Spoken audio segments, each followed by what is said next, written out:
Welcome to the Nerd Party. Let the filibustering begin. Welcome to Nerd Party.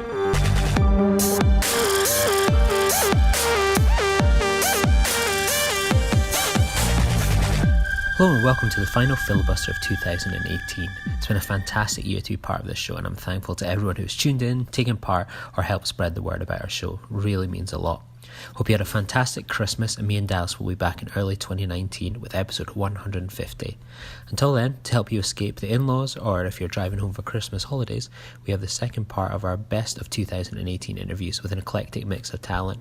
It was so hard to pick some of these ones. There's so many people I'd love to put in, but I wanted to enjoy the Christmas holidays and I don't want to do about 5 parts. So firstly, we have rock band Hells for Heroes, who speak with me and Leslie Black about touring.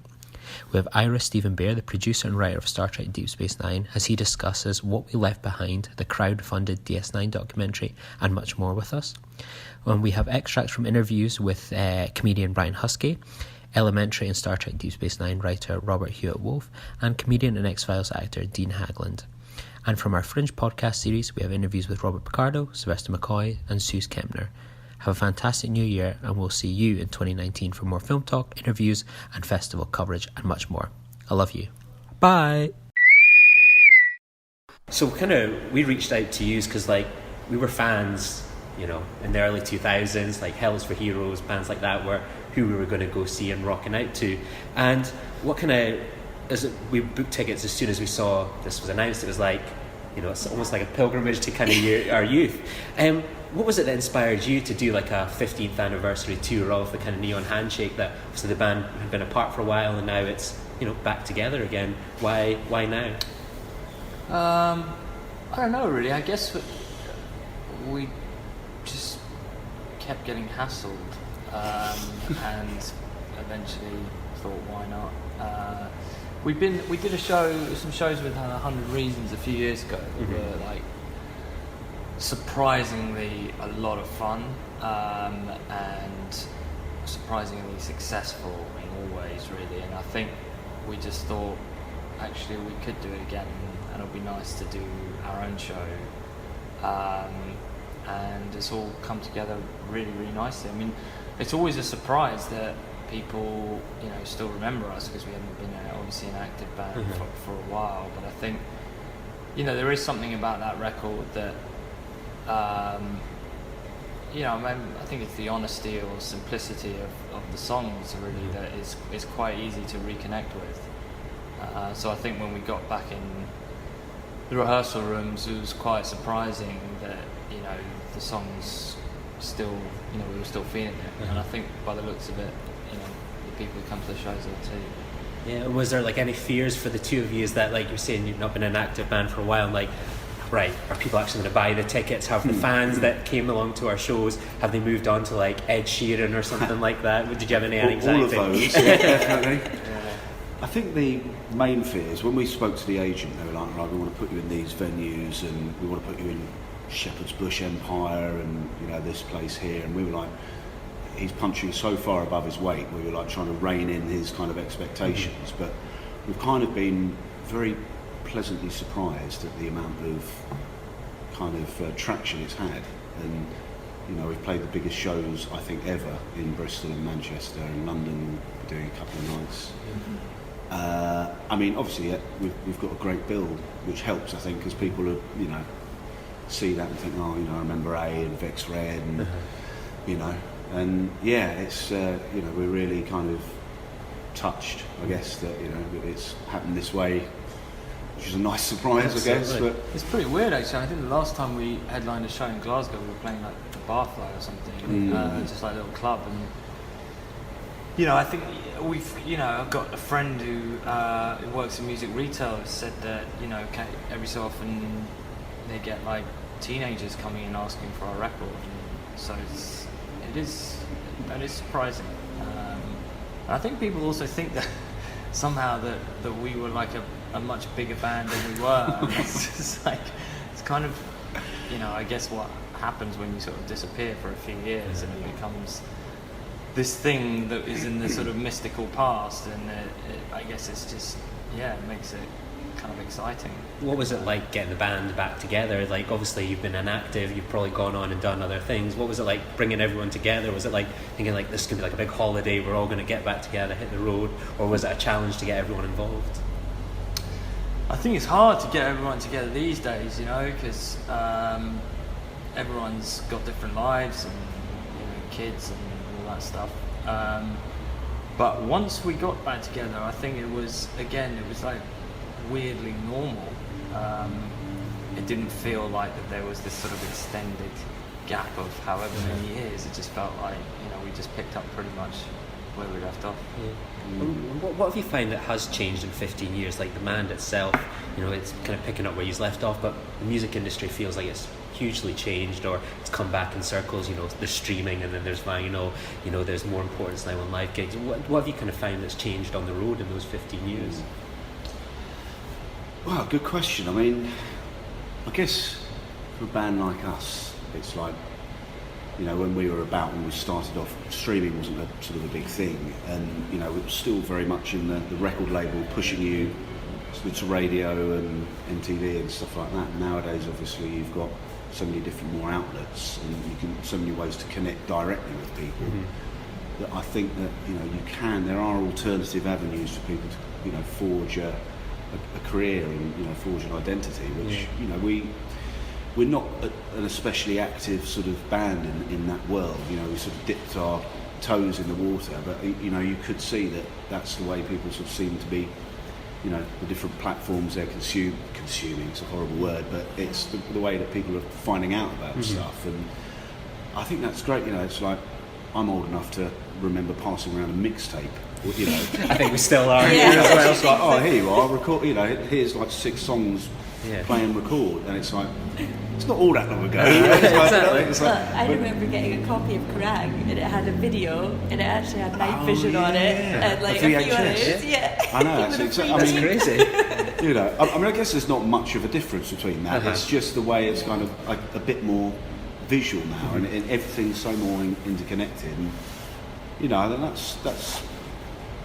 that's pretty good, but I'm the last person to ask about social media and stuff like that. Because I think the connection you almost had to the past, when, like, I was doing a bit of research, went onto Wikipedia today, and, like, the official link to your main webpage is like a MySpace page on Wikipedia. And I was like, wow, that is like a throwback to that kind of era of when, like, MySpace really was the kind of push and drive for people finding new music, whether it was the Arctic Monkeys or Hells for Heroes. I was like, wow, that's their official link on the Wikipedia. We should probably update that. We'll get the tech guy in here just now. Can we get the computer person to... I mean, yeah, we've always been a pretty lazy band with things like that, but I think, to me what has changed is, I don't know whether this is the reality or just our perception of it now, but there's definitely seems like there's less of a kind of music industry bubble. You know, when we were playing, it was very, you know, back in the day, it was still very much a clique, you know, dominated by the sort of the big dinosaur record labels, and you know, and it was kind of, I guess, fun to be a part of it for a while, but I think we were always pretty conscious that it was caught up in its own self-importance. And I think nowadays there does seem to be more opportunity, certainly for bands like us, to kind of do music outside of that, and that's quite liberating. And one thing I've been quite curious about, like a few months ago when we were talking about this, I went to an Idlewild 15th anniversary tour at the remote part, and it all looked like people that, you know, I'd gone to probably gigs alongside years ago, and now they were in the suits and shirts, and they were still finding an excuse to get a mosh pit going on when a rock goes on. What's the difference when you perform now, looking out on the crowd, than perhaps, you know, the early 2000s? Subtly aged, look like the band members. But surprisingly little, really. I mean, the shows that we've done have the kind of experience of it just feels exactly the same. You know, I sort of thought, I did have this thought, like, you know, does anyone actually listen to rock music anymore? But I just think it's hard not to be moved when you're in a room and you've just got a shit fire of noise blasting at you from the stage, and good songs. And I just think that will never change, really.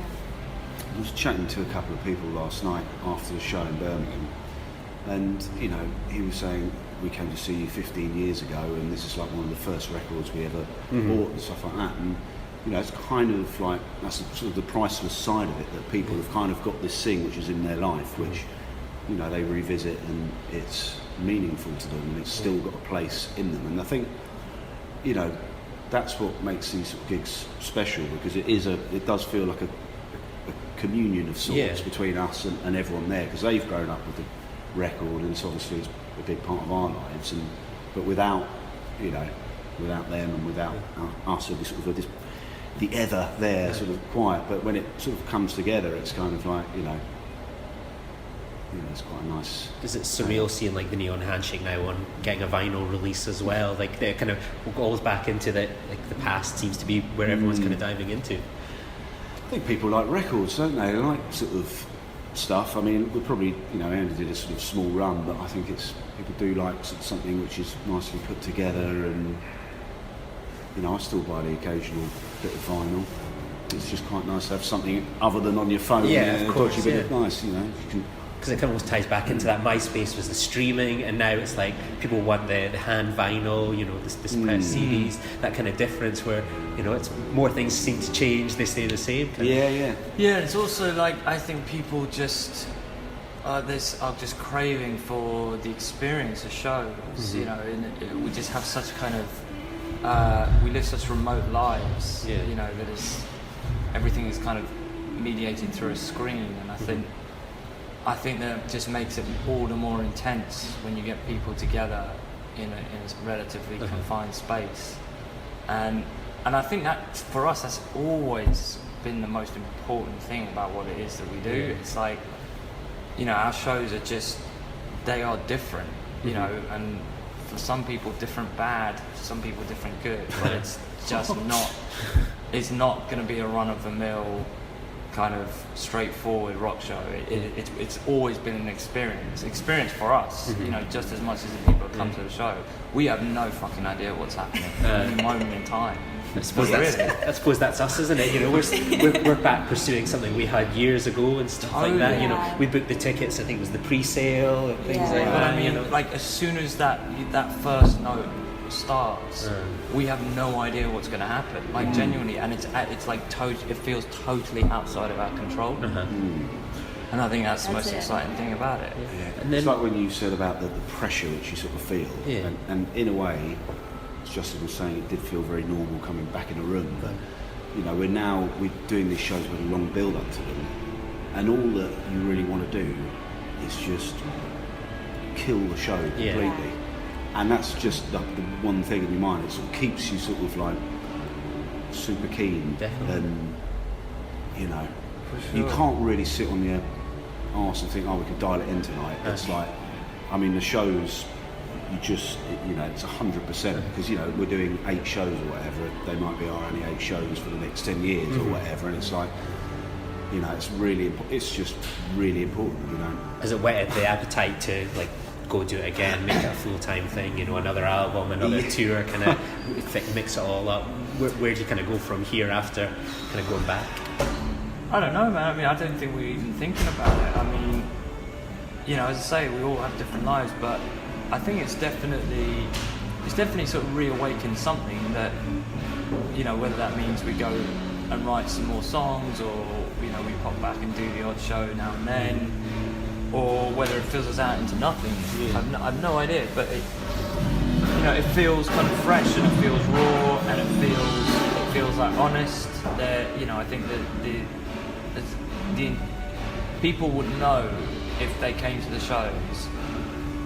I do think there are some bands who do this kind of, whatever it's called, nostalgia touring, and I think if people came to our shows and detected the slightest whiff of, this is a kind of contrived, or they're trying to kind of be something that they were 10 years ago, I think that would kill it dead, you know, for us immediately. And that, you know, so far it does just feel completely natural, you know, and it's, as I say, it comes back partly to the songs, but it's quite easy to reconnect with, and you know, all you need to do to pull off these shows is just, you know, play from the heart. You know, that's it, and that's what it feels like. And I think, you know, the moment that it starts to feel like actually we're trying to be a band that we used to be, or trying to be a band that we're not, then A, the people who come to our shows will know about it, and B, we'd know about it. So. Have you got any questions you want to add in, Leslie? I just want to know what you're most excited about playing tonight. Which song are you really looking forward to? I know which one I am. Oh, really? Which ones? I Can Climb Mountains. Ah, 5 Kids Go for me. Really? Yeah, I love 5 Kids Go. So it's on my running playlist. It's Is like, it? Nice. Nice. There's quite a lot of like Hell's for Hero songs, like I Can Climb Mountains, You Drove Me to It, 5 Kids Go. Always make it on the running playlist. So we'll make sure both of those are just think of it like when you're playing those songs, just think of a little skinny guy just running in tight leggings and gear. Have you ever tried running to Walk by Pantera, or in fact a quick walk to Pantera? There we go, that'll add it to the playlist. So their song Walk, if you put that on and then try walking down the road to it like that, you actually you can get a proper bop on. It's always like the intro to 5 Kids Go, you're like, oh, here it goes. Like you just get that moment, you just like pump yourself up and then explodes on. So so those are our favourite songs. What about you? One. If I said the last song of the night, that's probably going to sound like I can't wait for the gig to be over. But yeah, the last song we're playing, at that point, hopefully you haven't buggered anything up too badly. You kind of, the gig is sort of, you could sort of feel it kind of coming to its conclusion. I always think the last song is always like the most powerful as well. Yeah, it's just like you relax into it. But I won't say what it is, because I don't want to spoil the surprise. But there's a song we've been playing off the last album, which is pretty much virtually entirely an instrumental. And that's just why I adjusted up. I mean, sat on the side of the stage, smoking jacket out. It's not just like that I get a chance to kick back, but there is something. There's just something nice about being just being a spectator in your own band. Like I don't know, it's a strange feeling. You should come and have a sit on the drum seat. Come back and join us. Bring those carrots and the hummus and more challenges in the back. Well, sometimes I go out front of house and just like, you know, just watch it as a punter. Oh, nice. Yeah. Just enjoy it. And then, you know, make some notes. Speeding up there. And finally, what's it been kind of like? Finally for me, I suppose. But like, what's it been like? You know, you were saying you've got this hell of a lineup. What's it like getting all these other bands together? You know, kind of from the early 2000s as well, and going on the road together. What's the kind of atmosphere and camaraderie like? Do you find yourself reflecting on those early days, or kind of wondering about the world we're living in just now? What's it like on tour as a kind of little kind of global rock group, as it were? Wow. Yeah, it's been really nice. Like, we've known the A-Boys for a long time. We never actually toured with Flex Red. Yeah. But we do know they're the same ilk. Everyone's got the same sort of life conundrums going on and so on, and it's, you know, it feels like we're all on the same level, and, you know, manage to sort of catch bands each night. Everyone seems to be having a good time. We're getting into the swing of it now. About 2 or 3 shows in. 3 shows in. Yeah.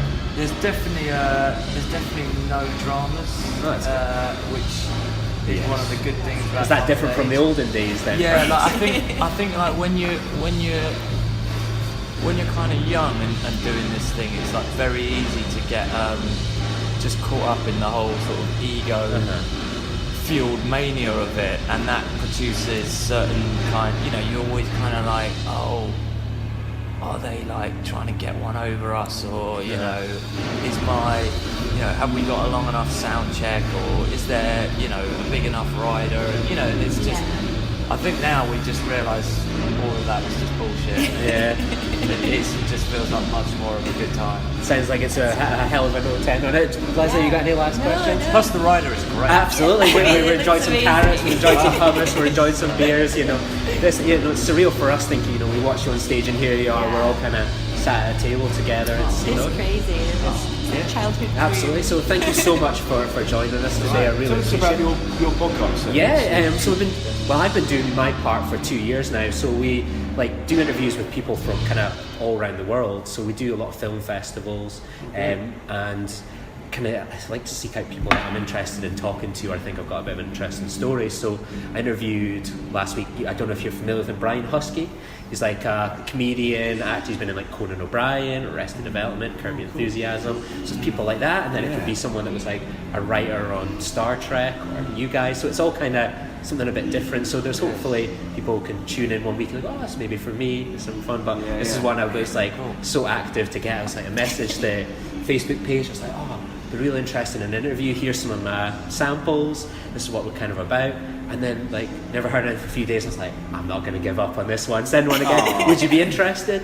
Oh yeah. Get in touch a few days before. Messaged on Friday, never heard anything. Sunday, never heard anything. I was like, oh, they did say 2 days before. Then he emailed on Monday. This is why, we could have been the biggest band in the world if we'd learned how to use Facebook. And then it was yesterday. I got I was like, email this your stage manager. Send the email. Got an email back.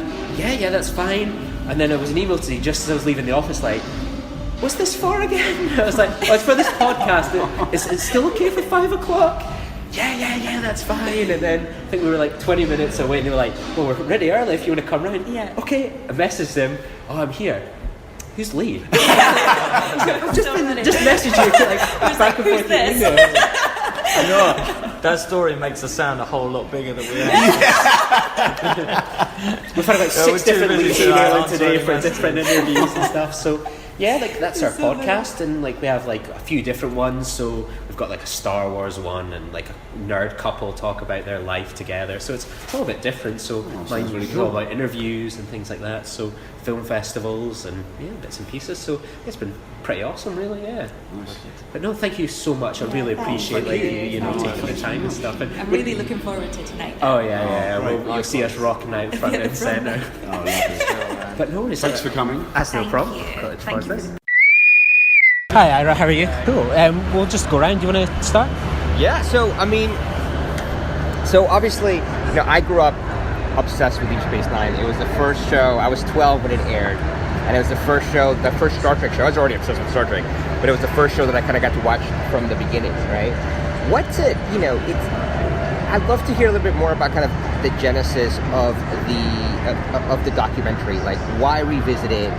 Was it just the anniversary? Talk to us a little bit about how that all came about and that kind of that original enthusiasm.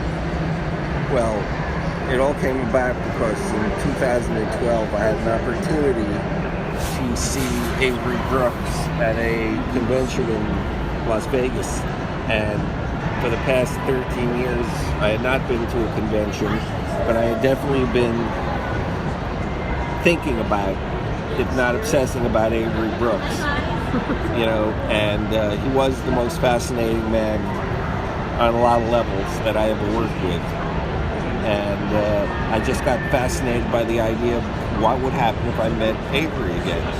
And because I had no idea. He could have blown me off. He could have, embraced me. I didn't know what Avery uses, you just don't know. So I went to the convention to see Avery, and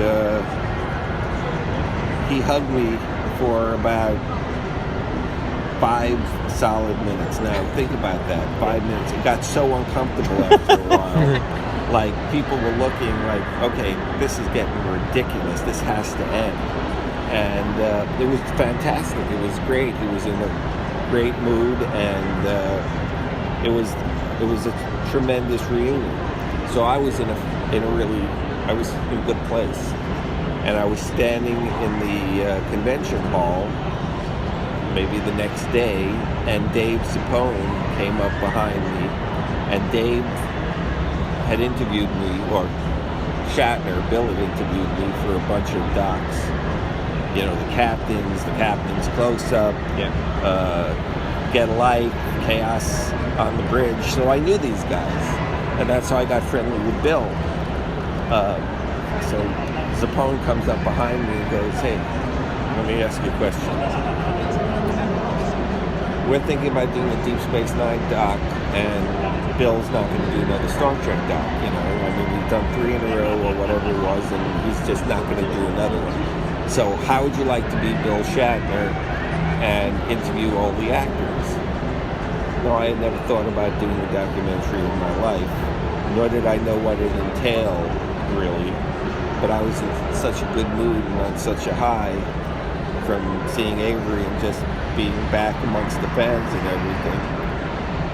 I said yes right there without thinking. And that was 2012. And now we're in 2018, and you're waiting to see the film tonight. So you got to be careful what you say yes to. Absolutely. For me, like, it's only come out in the UK this year, but this isn't the only film that you've been involved with this year. Lucky with Harry Dean Stanton came out in the UK this year, and it was one of my favourite film of the year. I felt real emotional watching it. It reminded me of my grandfather and so many things. What was it like to work on that film, and what's your reflections on Harry Dean Stanton as an actor? Well, number one, I cannot tell you how much that movie meant to me, and how much I love that film, and I love working on that film.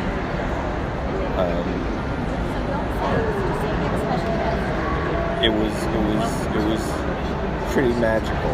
Now, I had known Harry briefly from Dan Tana's, the restaurant where he and Dabney Coleman held court all those years. And there was a while where I was hanging out with them a little bit, enough to get the full Harry treatment, and get to know him somewhat, and the people around him. Anyway, I get a phone call out of nowhere from a guy who I had cast as an actor, then who had become my assistant when I was doing this TV show, Alphys, and then kind of disappeared from my life. And I get this call, and he goes, "Hey, meet us at the Chateau Marmont." It's like, what? Chateau? Maybe it's at the coffee shop or at a pizza. We're going to the Chateau. What the hell's going on? He goes, "Just come. We want to pitch an idea to you." And it's like, I'm like sitting at home with that. It's like, okay, this sounds ridiculous. So I go there, and it's John Carroll Lynch, who I also knew from back then. So I knew John, I knew Drago, who was my assistant, and Logan, who was Harry's assistant for 15 years. I go, what the hell is going on? What the hell are we doing here in the lobby of the Chateau, drinking Manhattans like we're like grown-ups? Yeah. And it was like, these two knuckleheads wrote this film, and they have Harry, obviously, and they have David Lynch, and John Carroll had never directed before. They had never written before, and Harry was going to be 90. So it's like, we got to move forward on this fast. We got to raise the money. We got to get this movie made like really fast, and none of us know what the hell we're doing. So we need someone who, you want to do this, you want to produce this movie for us, and it's like, okay. So they sent me the script. I read the script. I thought, this is rice cakes. There's nothing here. There's no story. There's nothing. Got to give him a daughter. Got to give the daughter cancer. Got to get all these ridiculous, lame ideas. Went to sleep, woke up, said, okay, it's Drago. I got to give Drago the benefit. So I read it again, and I said, what the am I thinking? This is the opportunity of a lifetime. Now, the script needed some work, for sure, but it didn't need more plot, it just needed stuff. And I said yes, and it was just an amazing thing how it all came together, and meeting money people and this, that, and the other thing, and, you know, getting this 19-day schedule together and having these meetings. I wish we had filmed them in Harry's house every weekend, and we would go over the script with him, or we'd go over, in pre-production, we'd go over the script and just have talks. Then when we got into it closer, we'd go over, you know, the week's work. And of course, you know, he would be so obstreperous and arguing about it. It was all written about him. I mean, it was lines he had said, stuff I had heard him say. And it's like, why am I saying this? Why are you saying this? Because you said it. Because it's what you believe. No. You know, why am I saying this? Why is Lucky saying this? And it was an amazing thing. And the cigarettes and the game shows on constantly. So every time you got to stop and watch the game shows and what's the question and do you know the answer? And then we'd have like, you know, we're all making this movie, he said, because we're all enlightened, right? We're all enlightened. Like, okay, sure, Harry, I'm enlightened. And Drago goes, yeah, okay, I'm enlightened. And Logan, of course, goes, yeah, I'm enlightened. And John Carroll Lynch goes, well, you know, I don't think I'm enlightened. Then why the F are we making this movie? Then if you're not, it's like, John, what the hell, man? You know, just say you're enlightened, you know, so we could talk about. So it was just amazing, and you know, we shot in the heat. Up in Piru and all these places, Sand Canyon, 120 degrees, and Harry's walking around smoking and refusing to drink water, and you know, and all the times when we were at Dantana's, I've never seen him eat. I've seen him drink. Occasionally he'd go, I'd give him my tomato. Half a tomato off my plate, and he'd spend an hour cutting it up into 100 pieces. But I never saw him eat a meal until we did the movie. When we did the movie and we had craft services, he actually ate a little bit. But I love that movie. Thank you very much for bringing it and bringing the Turtle Roosevelt to life and stuff like that. It's honestly such a brilliant movie. Thank you. I think that movie has legs. I think that's a movie that people will discover, you know, as time goes on, more and more people will get behind that movie. It's a beautiful little film. Perfect, thank you. Just coming back to Star Trek, one of the things that I love most about Deep Space Nine is I feel of all the Star Trek series, it feels like the one that's the most kind of committed to and connected to real world history in some ways. And I'm a historian by trade. Clara and I present a podcast all about Star Trek and history. So we talked about the French Resistance, we talked about recently the Attica Uprising in past tense and so on. And I was just wondering, as a writer and as in the writing room, were you kind of specifically doing research into these kind of real world things? I mean, were you reading books about the Holocaust or about French resistance or whatever it was? Or was that just all sort of in the background feeding into the stories you're writing? Would you go away and kind of look for inspiration in the real world to write these stories? Well, when you're doing 26 a year, you're looking inspiration everywhere. Right. In your heart, in your life, in events. By the way, I just read Blood in the Water, the book on Attica. That's an we were just amazing reading it book. last week. We were up in Skywalker doing the mix on the dock, and I'm reading Blood in the Water. It was not the best time to be reading that book, because that book broke my heart in a million pieces every 5 pages. It's tough. But like, for instance, Past Tense came about because Robert Wolfe had said, you know, he wanted to do, he'd been talking about doing a show about the underprivileged and poor, and it was like, but what's the context? And I was out in Santa Monica for some reason, overlooking the ocean, and it's beautiful, this, you know, grassy walkway, and all these homeless people are lying there in the grass. Now I get it, it's Santa Monica, if you can be homeless, it's not the worst place. But people were stepping over them like they were living sculpture. They were just ignored. I mean, it was, and I was watching this from afar, and that's when I went back on Monday and said, we're doing a show about homelessness, because it was right there in my face at that moment. There was no way not to do a show about the homeless. It suddenly was I couldn't ignore it. So that's how things came about. Far Beyond the Stars was some ridiculous story that was pitched to us about Jake and these aliens who were putting him back in the 1950s with these sci-fi writers to see how human beings, and he was right. But And we said no. We passed on that show. And then like a year later or 6 months later, I was in my car and I suddenly started thinking about, you know, I'd read somewhere that Philip K. Dick was eating dog food at some point in his career because he couldn't make money off of his stories. And I'm thinking, and Seal Corn, whatever her name was, who was the female writer who had to use her initials in order to get published. And I thought of what would happen to an African-American writer who had this great idea for this massive, you know, stories about this space station with a black captain, and then it just became that. So I, you know, at the time I was not a big fan of issue-oriented TV because I felt it was preaching to the converted and it was an easy way to score points with an audience. I am not so happy we did those episodes because, of course, I was sadly mistaken because all those issues never go away. Racism never goes away. It goes underground for a while until it becomes okay to be racist again, unfortunately, when the powers that be give you the permission for the weaker angels of our nature to come forward. Homelessness is now, it's just off the charts what's going on in Los Angeles with the homeless. I really think that it's a plan. There's so many homeless on the street. I think it's to get people to complain so they can start the sanctuary.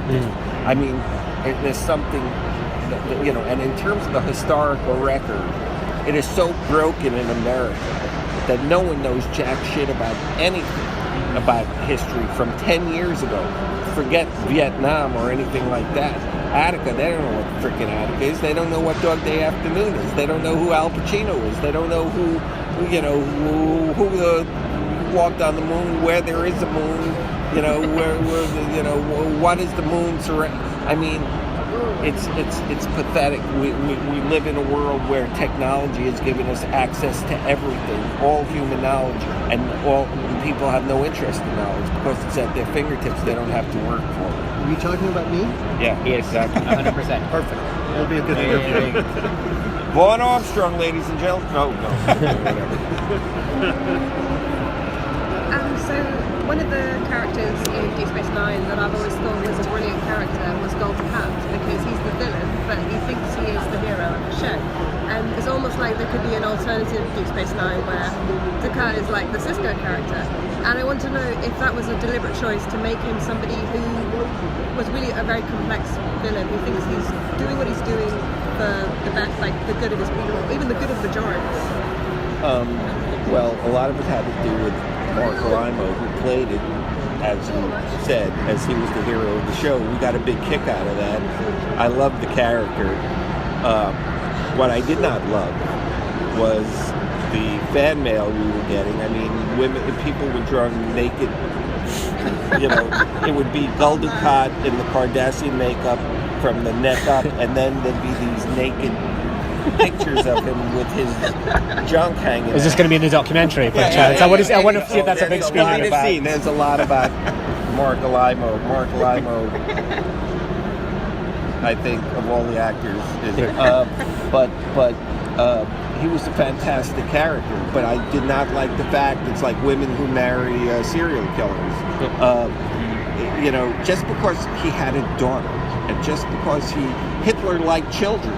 So we forgive Hitler for what he did, but somehow the fans were just beginning to be too enamored of this son of a bitch, and you know, I just refuse to allow that guy to get off.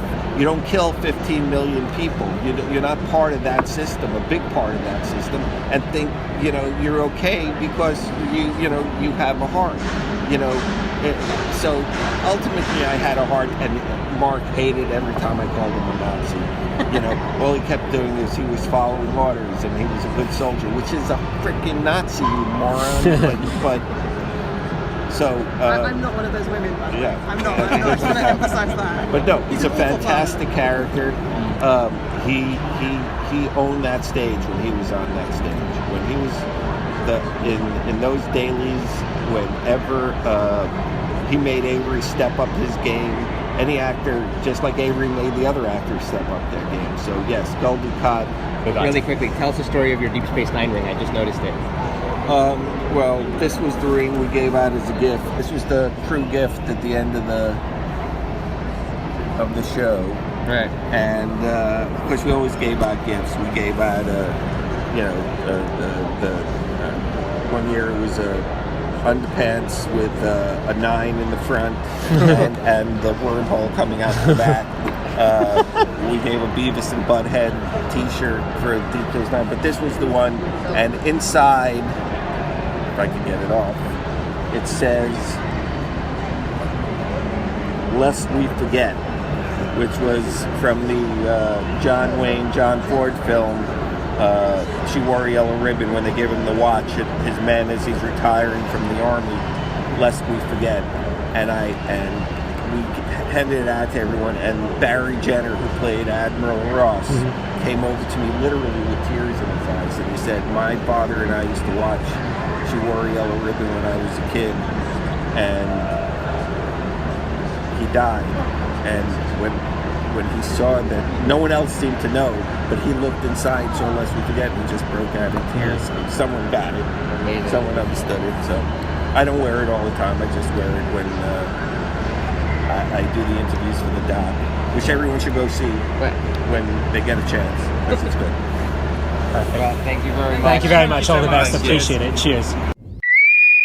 One of the kind of questions I was going to ask you, because I'm a huge fan of Veep and the thick of it, In the Loop. It's an Oscar-nominated script and everything. And what I was kind of curious, obviously with your work in In-Betweeners and then sort of Veep, there's sort of either a direct remake or a semi-remake of a UK kind of original property, and we've sort of seen over the past kind of decades really that some UK shows like The Office, they just translate so well, they find an audience. Veep, it keeps the spirit of the original UK show, but then the American one is its own beast in a way. Why do you think some shows struggle to translate and others perhaps just explode like Office and Veep?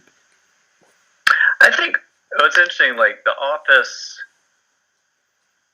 Well, I guess to answer your question, I think the involvement of the original creator is really important. Like Armando Iannucci did the first 3 seasons of Veep, so he was, and he didn't hold on to it with such tight reins, with the attitude of like, okay, this is how we did it in the original version, so it has to kind of replicate that. He's intelligent enough to know that it's, that you're transposing it in a way, and it's going to change. So I think in that case, it was just the thing that the original creator still had his guiding hand involved with it. And then I think with The Office, I think Ricky Gervais was involved the first year. Yeah, and then he kind of stepped away. So, but there have been other instances. I think there's a show called Coupling, and the IT Crowd. They tried to do the IT Crowd. Peep Show was another one that seemed to get to like the pilot stage and fall apart. Oh, really? Yeah. It's on YouTube, and dare I say, it's quite a painful watch. Yeah, and I think like for Peep Show, that to me has an inherent British sensibility that doesn't. It's almost like, I feel like moving over to an American execution, I feel like an American using Peep Show format would get really, I don't know, aggressive or bitty. Like it. The thing I love about Peep Show is like, it's this camera style that at first is very, not to make a bad pun, but in your face, and after a while you forget that this POV kind of style is there. I feel like in an American execution, they would like lean into it all the time and use that as like another comedy sort of like joke machine, when it really should just sort of fade that it's happening. Because that's the other thing, like when the Office, that whole doc style. Yeah. At first, people are like, "This is crazy." I feel sick watching it. It's so swimmy, and now it's just like the most standard way of shooting. That people choose. It doesn't communicate that you're a fly in the wall anymore. It's just another camera approach. What was it like working with my fellow Scot, Armando Iannucci? Did he teach you much about kind of Scottish humour? What was he like as a creative talent? He's great, man. He's like he's my favorite directors and people I've worked with, or maybe showrunners, are the people who have the confidence to let the people he's hired do what they feel like they should do for the scene. You know, he creates a space, and he said as such, he's like, there's a reason that you people have been asked to come and be part of this. It's like, there's something I see in your approach with our material that I think you understand it. And so but I don't know where you're going to take it. So I'm going to turn it over to you and trust that maybe you'll make discoveries that I never could. And one of my strongest beliefs about comedy is like, comedy does not stop at the page, or it doesn't stop when you're putting it on its feet and shooting it. Like, it goes way beyond that. Like, I really think like the editor is one of the most important performers and developers of any comedy project. So anytime I work on something, they're like, no, here's the way to do it. There's got to be a way. It's not working, but it's my idea, so we just have to keep hammering at it. There has to be a lot of latitude and flexibility and kind of like figuring out what's funny. And that's why stand-ups will have a joke, and if it doesn't work the first time, they'll keep trying and maybe finding the nuance that makes it work. And they do that in a great way on Veep, which they could not do as a network show. They can only do it on HBO, because I've worked on there a couple times where we've gone in, started the scene, and Julia Louis-Dreyfus has been like, nope, this is not working. We have to rework this scene. And they'll just stop, and the writers will come in, and they'll take 2 hours to kind of rewrite a scene or re-improvise it, and then go back and try it again.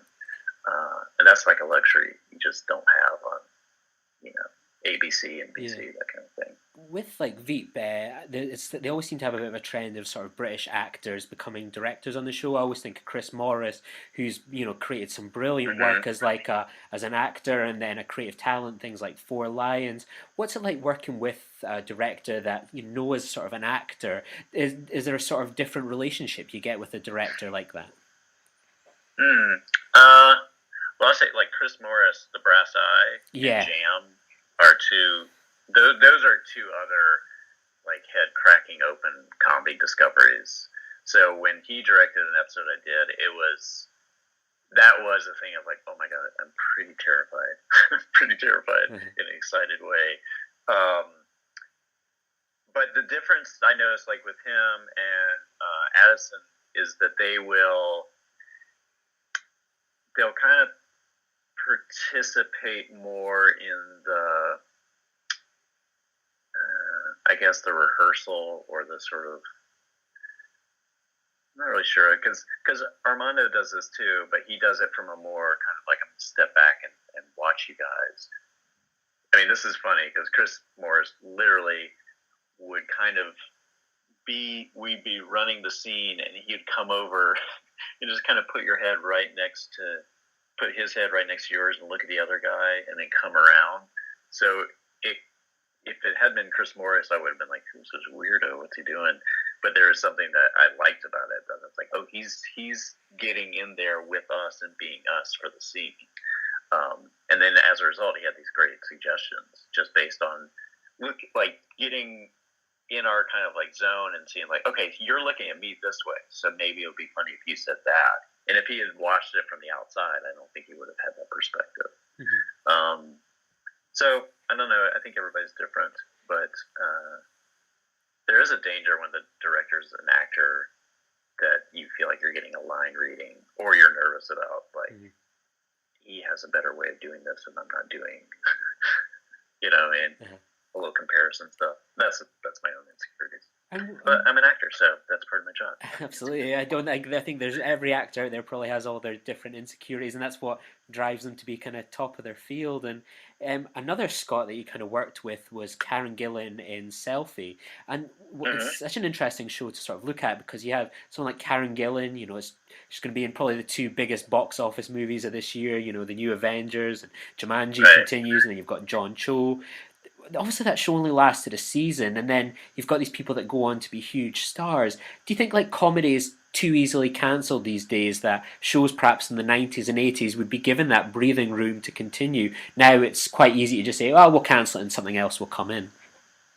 I think that that's been like an existing pattern and problem with networks for a long time. Like, you know, the famous story about Seinfeld was they wanted to cancel it after like 5 episodes. Yeah. Like, this is garbage. This will never work. Nobody's ever going to get this. So I think it's, at the network level, that it's always just, you're sort of hoping that there are executives and people sort of making more administrative, creative decisions. You know what I mean? Like, they're the ones who really have to answer to the advertisers and stuff, who will see the long game of a show. But there's so much financial pressure in such a machine on I mean, that's one of the things you kind of learn as an actor, I think, in anybody in this field, where you're like, you can't really take it personally, because it might not be the people, the executives that you've been dealing with directly, but it's the, you know, the people at Coca-Cola, 5 steps away from the executives at Fox or whatever, who are making a decision that influences this chain reaction. But then kind of it ends up, you're out of job, and then it's like, oh, it was me. I'm the reason the show ended. You're like, no, it's some guy in an office who has a beef with another guy in an office. It has nothing to do with you. You're just sort of the byproduct of it. But I think I hope that the networks are taking notice of their main competitors like Netflix, Amazon, HBO. These pay service channels that give projects the time and breadth to kind of find themselves. What was it like to then sort of become part of a writing room with people like kind of Ira Stephen Behr, Michael Piller in those early first few years of Deep Space Nine, when it was sort of trying to get its foot together? It was spectacular. I mean, Deep Space Nine was trying to find its footing, and I was trying to find my footing as a television writer, but Ira and Michael and Peter Allen Fields were old pros who'd done this for years, and they knew what they were doing, and they taught me a tremendous amount, and they were very patient with me, and I just learned so much. So as they were figuring out the show, I think I was figuring out how to be a television writer and how to work in the room and how to be an asset to the showrunner. And I was rewriting people very early on. They were giving me stuff to rewrite, and Michael, I must have been doing something right. I had a kind of rocky road there for a little while, because it's hard to figure out how to write for other people, how to capture their voices. I had no experience in doing that. How to be, like I said, an asset to the showrunner. But I pitched a story that Michael loved enough that he made it the season finale, and I think that was really where I kind of won over Michael and Ira, was with my work on that In the Hands of the Prophets. And that was finally what kind of really got me on, I think, a good track there. I started figuring things out. Yeah, with Ira Stephen Behr, like, you two became kind of writing partners. How did sort of that relationship come together and evolve over the years? What was it? What would be a writing process for two people to kind of sit there and create a script for Star Trek? I think it really came about because Ira didn't like to type.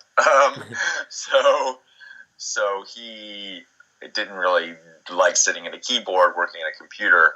And so he, very early on, had me sitting there with him and writing together, which, I mean, a lot of writing partners don't do that. What they do is they send pages back and forth between each other. They don't sit in the same room and talk through the scenes. But Ira really likes to work that way. So I was just very fortunate that he chose to do that with me a lot early on. And obviously that was not, an equal partnership. I was much more the student and learning as we went. But I think, the more we did it together, the more I sort of found my footing, and the more it became a partnership, and the more sort of I got to have a little more influence in what was on the page. The great thing was I was the one typing, so I could type whatever I wanted. So I would pick something out, I would type out sometimes a slightly different version of it, and if he liked it, it would stay. So that was sort of how we worked. But we would talk out all the scenes, we'd talk out the scene intentions, the characters, everything, as we were writing or before we even started. It's a tremendous experience. Ira is a spectacular writer, and there's really no one better to learn about writing in general, and writing for television in particular than from him. What kind of thing what did you kind of learn from him, perhaps, that you've always taken away from those early days to now, that you think that's a really good piece of Ira Steven Behr advice that you've ended up probably sharing with other writers? To try to build every scene from character is something that, you hear it a million times in screenwriting class and stuff like that, but really working with Ira showed me how to do that. I can't even really articulate specifics, but to really think about, what does this character want? What are they trying to achieve? What's the other character or characters in the scene? What's their perspective? Where are they coming from? What are they trying to achieve? How is that in conflict? How do you move through a scene? Each scene is a little play in and of itself, with a beginning, a middle, and an end. And Ira always was always still is very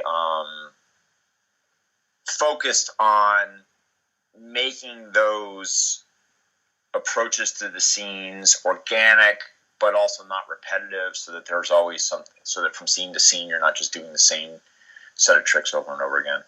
Yeah.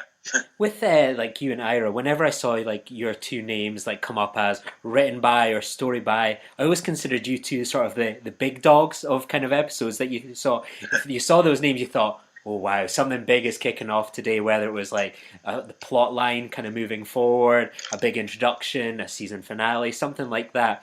What was it kind of about you two that you sort of ended up being assigned these big episodes, whether it's the finales, the season openers, that you always seem to have this kind of recurring trend of being them, as you say, from sort of season one, when In the Hands of the Prophets was your kind of your pitch and it had got to that stage?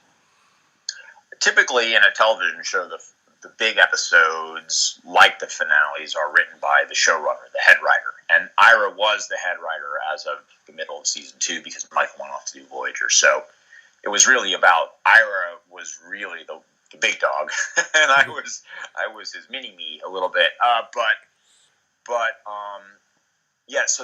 So In the Hands of the Prophets was an anomaly. It just so happened that I pitched a story that Michael really liked and thought would make a great season finale. It wasn't a normal thing for a staff writer to write a season finale. It would just, and Michael did a lot of work on that script. He was the showrunner at the time, and so that was just happenstance in some ways. I just had the right story at the right time.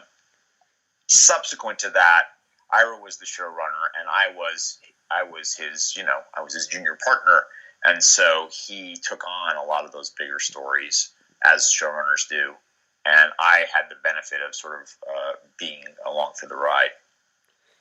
With your kind of body of episodes that you did, I think about 37 episodes of Deep Space Nine overall, and then you kind of look at the diversity of them, things like The Search, Way of the Warrior, Little Green Men, Trials and Tribulations, Call to Arms. That's just a small sample, and I don't know if you ever read these lists where it's top 10 Deep Space Nine, and pretty much the whole list you could go, oh, that's a Robert Hewitt Wolfe episode, or he's contributed to that. When you look at those episodes as well, they're so diverse in terms of their comedies, their actions, their character pieces, and it's just such an incredible work.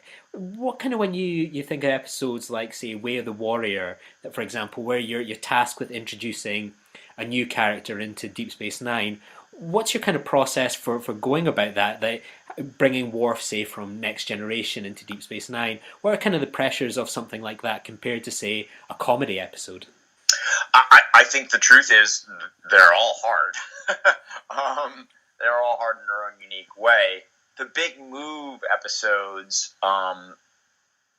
it's really just all about finding an interesting place, a place from character to get into all of that. And, you know, we really Ira really came up with the idea of bringing on Worf and bringing in the Klingons and making the Klingons antagonistic. And that was a natural place for Worf to be, as a character, torn between his two societies, which, you know, he fit really well in with the Deep Space Nine, you know, Island of Misfit Toys characters who all were sort of searching for their place in the universe in a way. Except maybe Dax. Dax knew her place in the universe. So yeah, just figuring out from character, why is this character here? How are they going to fit into our family? What journey are they going to take that's going to be unique to them? You know, what makes Deep Space Nine the right place for them to be, to grow as a person? That's sort of where we came at Way of the Warrior. All these big move ones, you know, a lot of times we had sort of a larger story goal to move our sort of mega story forward. But we always tried to make sure that we were doing it in an interesting way, in a surprising way, and in a way that was really grounded in character. So that was really where we're at. I mean, you know, so, for example, The Search, which was really Ira and Ron did most of the heavy lifting on that one. I was on my honeymoon. But, you know, we wanted to introduce the Defiant. We wanted to ramp up the Dominion, but ultimately the way into all of that was through Odo's search for his place in the universe. You know, who is Odo? Where do his loyalties lie? And that was sort of typical for how we approached those episodes. The comedies were hard too. You know, being funny is hard. Sometimes we succeeded, like Little Green Men, and sometimes we did not succeed so well. I think, like with Fascination, there are some misfires in our comedies, but that's just because they're hard. Romances can be very difficult. The great thing about Deep Space Nine, though, is that we did every genre, and that was really fun for me as a young writer, sort of learning my way through the business. We did everything. We did comedies, we did mysteries, we did suspense, thrillers, horror. We did it all, and that was part of the fun of the show. I'd love to know about kind of breaking the story for sort of trials and tribulations, that you've got this opportunity, the 30th anniversary of Star Trek, that feels so long ago when you think we've just passed the 50th. You kind of have this opportunity to deep dive into the past of Star Trek. What's the process for writing an episode like that involves so much kind of CGI and technical precision in terms of the screen and using the old footage? How did you kind of go around writing that episode and breaking it? Well, it was Ron's idea to try to put our characters into an old episode as a way to honor what had come before. That was really his. That was the genesis of the show. And then we divvied up the original series between the five of us, and we each watched, you know, what is that? 20-something episodes each. And picked out the ones that we thought might be fun to put our characters into. The truth is, Tribbles was always very high on the list. And looking at everything else that we looked at, it confirmed our thoughts that it would be really fun and interesting to put our characters into Tribbles. It just had the right tone. And Ron, we always knew it was going to be a time travel story where our characters went back and were trying to solve a problem simultaneously to the episode going on. We also looked at Day of the Dove. We looked at the one with the giant planet eater. Doomsday Machine. Doomsday Machine, thank you. We looked at Doomsday Machine. We looked at City on the Edge of Forever. But Tribbles just felt like the one that we could have the most fun with. And so we just started thinking about and talking with. This was unusual because it was such a technically demanding episode. We started really working very closely with our visual effects people and sort of picking out scenes and can we put our characters into this scene? Can we put our characters into that scene? How do we do that? We're going to have to rebuild huge amounts of set. We have to rebuild these costumes. So there was a lot of that kind of technical consideration as we were breaking the story. We could only have so many pops where we're going into the story. So we had to come up with some fun and clever ways to keep our characters in their story while being in our story. So, for example, having Cisco in the bin full of tribbles, throwing them out looking for the bomb, was something we came up with very early just in this sort of brainstorming session. But the advantage of that is we didn't have to put him in the scene. He's not visible in the segments from the original show, but he's part of that. But it made him part of that scene, and we just really started trying to figure out that was really a story that came from what would be fun, what would be a fun way for our characters to interact. Where can we put them? Where are they when this is happening? That was another thing we did a lot of, which was watching the original episode and thinking we know our characters are looking for this bomb. Where are they right now? What are they doing? How are they trying to find this bomb? And how's that going to make them interact or not with the main cast from the original series? So it was a very technical episode to break. Most of that was Ron and Renee, although obviously we all contributed, which is why our names are all on it. The assignment of the story versus the teleplay credit in that episode was a little arbitrary. Ron and Renee deserved the lion's share of the credit. But we all wrote scenes. They worked on the story too. Like I said, it was Ron's idea in the first place. But it was the 30th anniversary, and we all wanted to have our little bit of it in there. I wrote the turbo lift scene where Bashir with the grandfather paradox. Yeah. And I can't remember which scene Hans and which scene Ira wrote, but everybody wrote a scene or two. Everybody contributed all the way through. You've spoke about these great characters like kind of Ronald D. Moore, Renee Echevarria. What was that kind of writer's room like on Deep Space Nine? It always strikes me whenever you watch the behind-the-scenes documentaries that it seemed like such an incredible group of people that all shared the same sort of vision about the type of quality of TV they wanted to make and really make groundbreaking TV. What was that like to be part of that room? I mean, it was spectacular. It remains one of the best professional experiences of my life.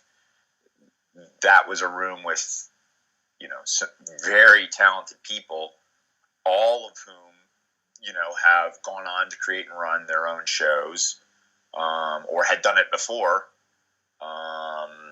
And it was just a pleasure. I mean, it was just at least four and me, smart people in a room, really passionate about the story, really passionate about the franchise, really in love with the characters, and trying to do the best television we knew how. And look, that's usually the case in a writer's room. It's usually a bunch of very smart people who are passionate about the show, trying to make the best television they can. This was just a special group. It was also unusual because it was a small room. Most of the staffs I've been on since, all the staffs I've been on since, have had more people on them. And we did 26 episodes, which is more episodes than anything else I've ever been on a year. And so it was just a very intense process as well. We were just working our butts off like crazy for 5 years. Well, for me, for 5 years, for Ira, 7. We all kind of, there was a little, we weren't all on that the whole run. It was like 3 years where we were all there.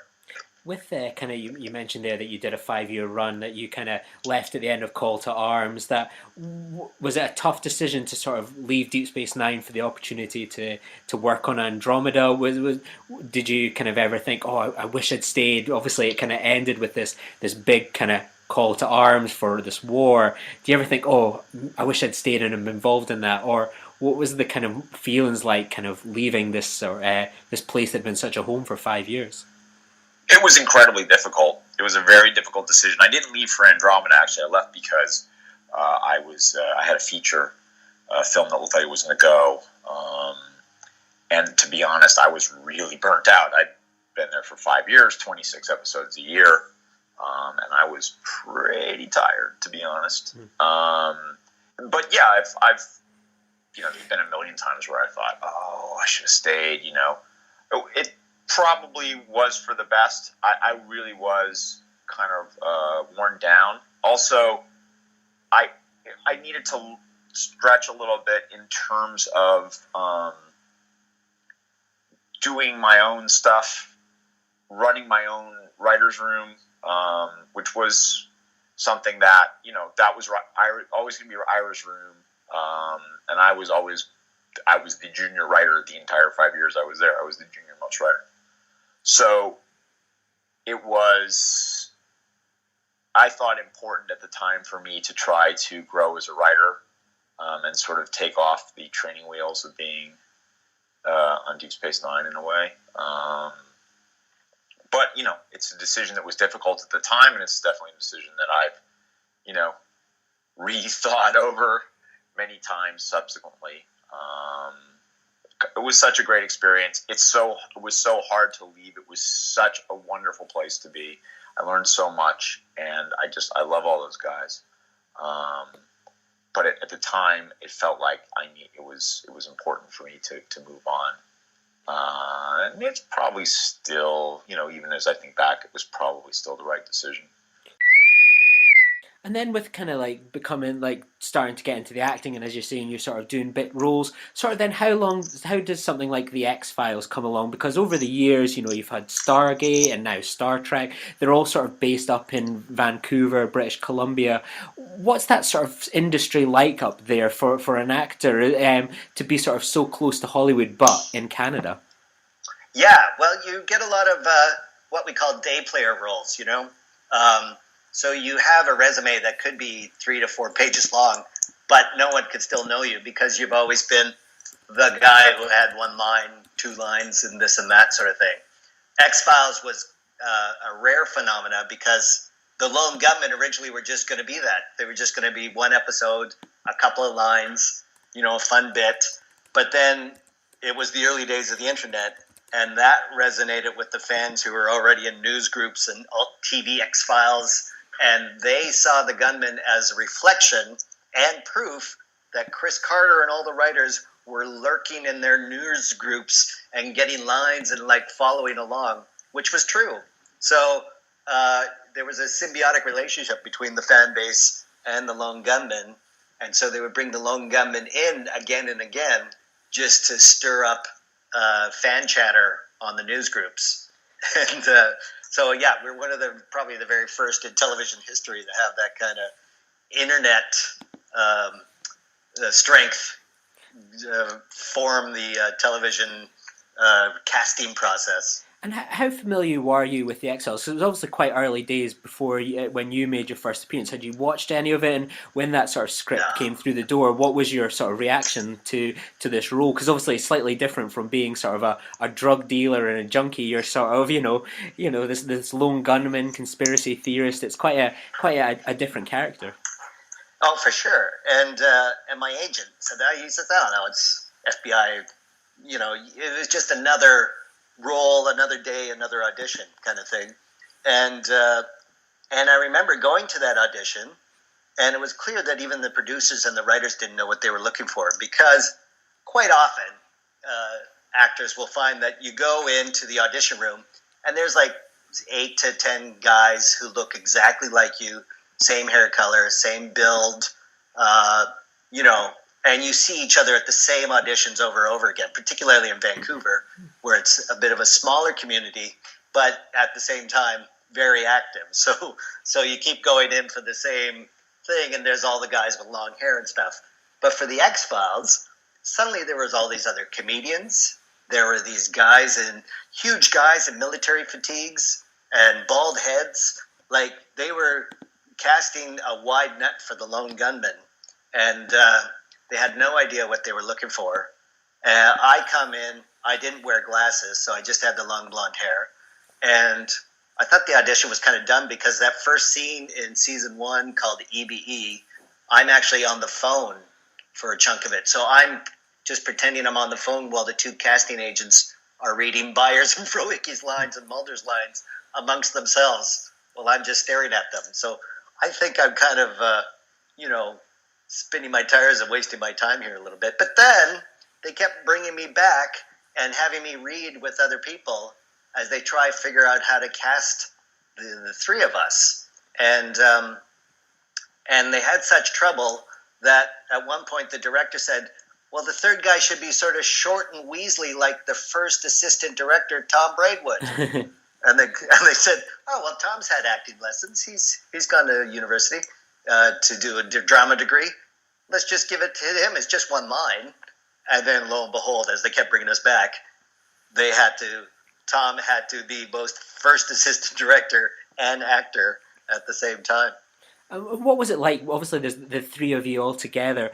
How did you, in that early stages, create that chemistry between the three of you? Would you hang out off set, or would it all just be sort of, right, here we are back on set together again, let's just go for it? Did it just naturally click? It naturally clicked straight off the very first day on the very first scene. I had not met Bruce. I had not read with him. I read with all these other people, including my best friend Gary Jones, who later got Walter Harriman. Yeah, the guy Stargate, who opens classic. Stargate. Yeah. Him and I read together. He didn't get Byers. I got Langley, and then so Bruce Hardwood I had never met until we got to set, and he was in the trailer next to mine. And then I go, well, who's the third guy? And he goes, oh, the first AD. And I'm like, oh, this sucks already. And then we get into the set. I was like, hey, guys. And it was so easy. So, everybody was so laid back. There was no agenda. And again, first season, the show wasn't even really being watched that much. So we had no pressure of being on a hit Fox show or anything like that. You were just some new show, just another one shooting in Vancouver, as it were. And so the chemistry was right there, right from the very beginning. And we're just lucky that they were such great guys. And with a role like this, how much input do you get? Is it one of those ones in the early stages it's sort of dictated by the writer, but then as you come back, more of yourself kind of becomes apparent in the character? Where does sort of the lines go with this sort of role? Because we were in Vancouver and the writers were down in Los Angeles, we never met any of the writers really till like second, third season, really. I mean, you sort of meet them once at the wrap party if they choose to come to Vancouver, but a lot of them didn't because they were busy writing. And so for the first 2 or 3 years, we had like no input whatsoever, even down to the T-shirts that Langley was wearing were all written into the script that I'd be wearing Ramones T-shirts or, whatever. And so by the time, I guess, third, fourth season, now we're starting to know the writers a bit more. By that time, our characters were already kind of firmly established, and there wasn't a lot of input we could do because they sort of had it formed. Our voices match the writers' voices anyway, so it, again, flowed so easily together. And one thing that was always one of my favourite things of the X-Files was the chemistry between the lone gunman and Mulder and Scully. What was that like working with people like David Duchovny and Gillian Anderson? What did they bring to sort of those scenes as well with you? Well, what was surprising all the time was how much we would laugh on set and then see how serious and dark the series was when you go, oh, I remember this day as being so much fun, and then you go, wow, this is really sinister, and that Mark Snow music is really tense. And it was like, oh yeah, I guess that was a tense scene. But we didn't, because of the in-between banter and all the laughs and stuff like that, it was really a lot of fun. And of course, Tom, as first AD, always was really playful, and there was really good banter between Gillian Anderson and Tom Braidwood. So that was another reason why they thought, oh, it's perfect casting. That they're already teasing each other all the time like that. So all of that just naturally played out and made for a real surprise, actually, when you see it on TV, how different it was than what the feeling was on set. And then one of the I suppose it's considered one of the classic X-Files episodes is Unusual Suspects.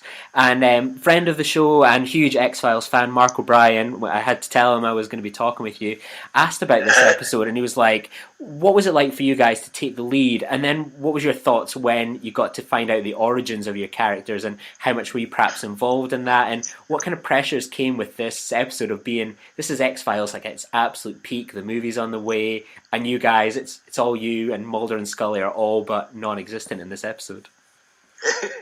Yeah, we didn't really feel like that. We felt more like, the writers were under the pressure and the producers, because I think David was finishing another movie, so he was delayed 2 weeks from coming to set. Jillian was in London. Also, I think there was a movie she was working on. So production had to start after the Christmas break, and yet you didn't have your two leads. What were they going to do? And so when they wrote Unusual Suspects, we felt, what a privilege that we could take the pressure off all these guys that were probably just having conniptions on what to do to get it together. And of course, I had in my mind that maybe I was a roadie for the Ramones or something, whatever backstory, I had invented. But none of it was ever translated or said, could it be this or that?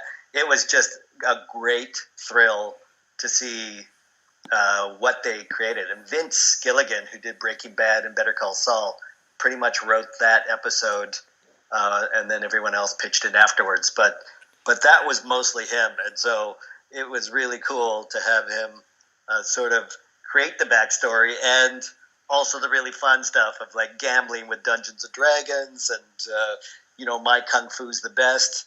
That's all Vince Gilligan line. Yeah, all of that was really fun. And of course, Tom brings his NES game system, and we all shared David Duchovny's trailer, so they don't have to rent another one. So basically, it was like a week being in a dorm with the guys that I'd never had that dorm experience before. So we all hang out between takes, playing video games and having a laugh, and sort of talking about whatever film gossip and stuff like that. And then and there was no pressure.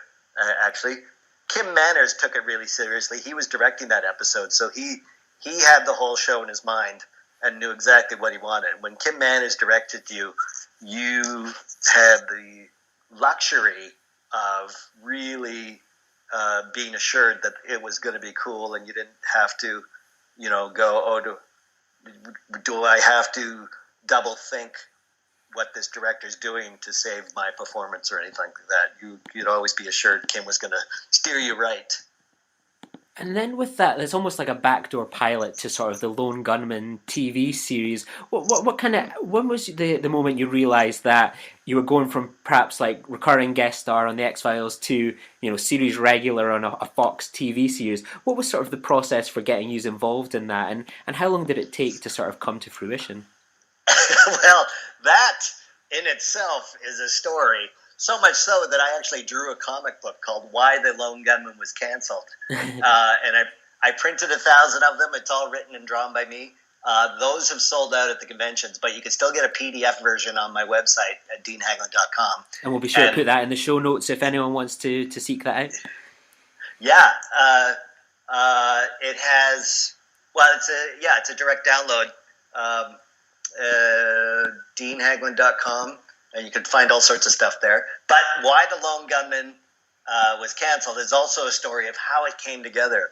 And it was very much a surprise to us, which you would think is weird. You think they'd tell the lead actors that there's a series being planned around them.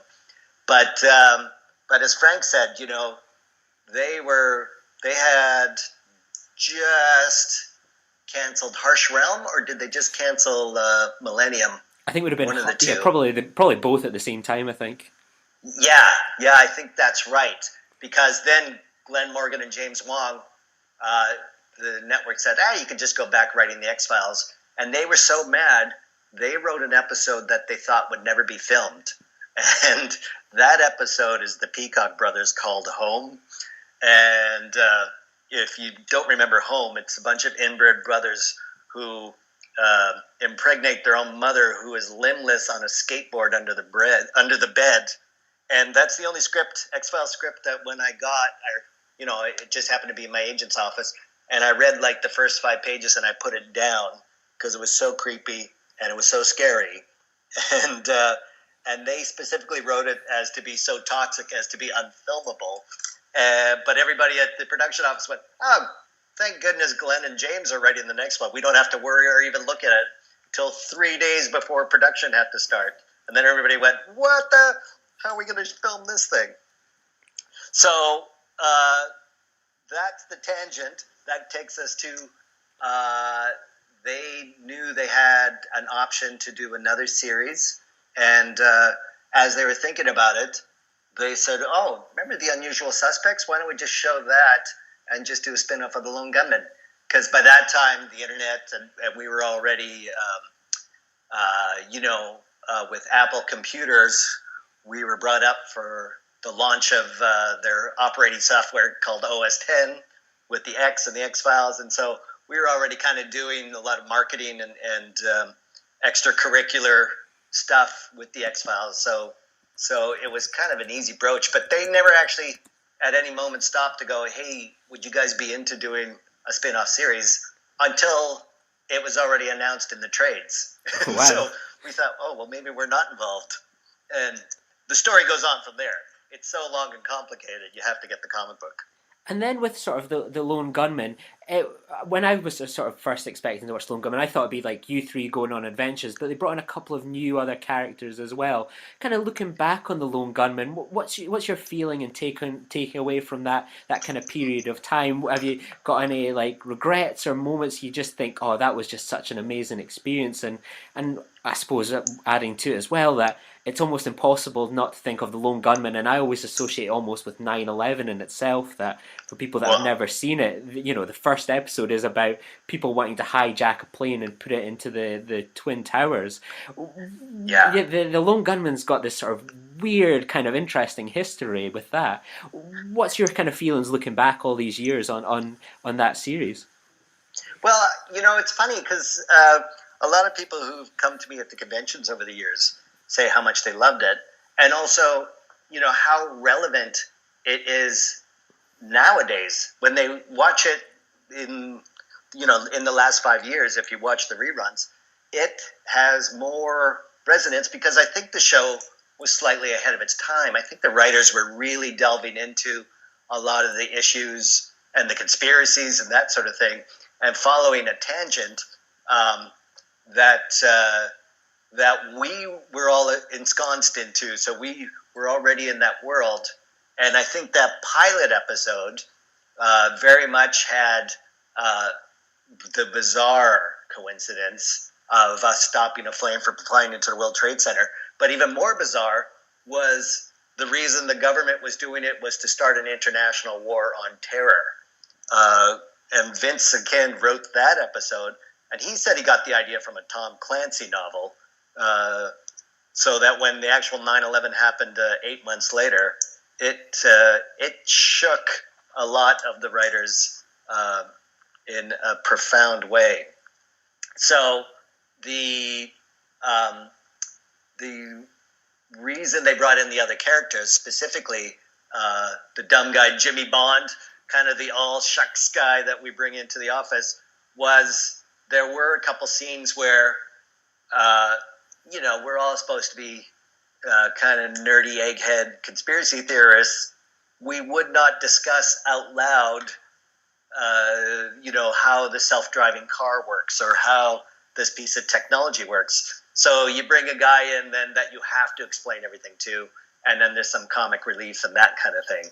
So that made sense. And then having Zuleika Robinson play Eva Del Harlow was that, we needed kind of a nemesis, someone that, we'd work against, that would be our bad guy, and yet sometimes would work with us. So it sort of filled out the lone gunman's world, as it were. Some people thought, the dumb guy was too dumb, and that they're focusing too much on the new computer hacker, and this smelt of TV executives going, we can't have three ugly fellas leading the series. You got to have good-looking people in there. So I disagree that was the case, but every show has its casting learning curve. So. And Mark again asked the question as well. Is like obviously one of my favourite additions to the Lone Gunman was the expansion of Michael McKean's role from the X-Files. What was it like to work with like a comedy legend like that? Because I'm just going to assume, as a fan of improvised comedy, that you're a Spinal Tap fan. What was it like working with a genius like him? He was so great. He's such a gracious actor and really funny. But also, we shared a common love of black and white and silent films. And he would bring in a collection of DVDs of some Lon Chaney Jr. stuff and things that we would share. And he would know a lot of the trivia on the making of these things. So there was a lot of surprising common interests that we had, too. Of course, he, great actor, and because the X-Files and the Lone Gunman, the scripts were really dense, there wasn't a lot of room for improvisational banter, as it were, because you had only so many days to film these things, and if you were screwing around, particularly after the crews had a long, hard week, the last thing they wanted for you to do was to go around and waste valuable footage making up crap. So him and I would talk. We had a lot of mutual friends, too, in Second City and in the comedy world, like Rick Overton and all those guys. So we really hit it off. I know it was really great, both him playing, kind of an evil henchman, yet light enough that it sort of paved the way where you see his character now in Better Call Saul, how he sort of was developing that already in The Lone Gunman. And kind of talking about like Better Call Saul, obviously you were working with Vince Gilligan as well, who, as you mentioned, would go on to do Breaking Bad and Better Call Saul. What was it like working with Vince Gilligan? He's one of the best writers on the X-Files, and obviously he was sort of the head guy on The Lone Gunman. What was Vince Gilligan like as a producer and a writer to work with? Oh, you would never guess something as dark as Breaking Bad and as I don't even know what the word is to call Better Call Saul, would come from such a laid back, he's got like a Virginia twang to his accent, and he's just kind of super easygoing, always smiling, lots of laughs, always thinking, really great writer. I've seen him, I don't think he directed, or did he? I can't even think if he directed a Lone Gunman episode. I think he might have. But just unbelievable that kind of darkness can come from kind of a beacon of light that is Vince Gilligan. It's really surprising. And he's really thoughtful, too, in a wide range of interests. If you ever hear him in an interview, he's always really shockingly intelligent. But thank you so much, gentlemen, for joining me. It was a fantastic show. I caught it last year, and to see it again this year was fantastic. For people listening at home or looking for a show to see at the Fringe, how would you best describe A Joke by Dan Freeman? Brilliant. Must see. I will echo that. Highly recommended by myself. I would call it unmissable, and also, by the way, your audience should know that we're conducting this interview outside of a toilet. That's no reflection on the play. It's in the corridor. In the corridor. I did record one in a cocktail bar the other day, so I don't know if this is a slightly better one. Why are we not in the cocktail bar? Good question. Good. I see the lady with the men went into a cocktail bar. Yes. But it's really an examination of what a joke is and what we find funny, and it's I describe it as a cross between Waiting for Godot and Benny Hill. We call him Godot. I know Godot. But You say tomato. I'm an American. We say tomato, and let's call this whole thing off.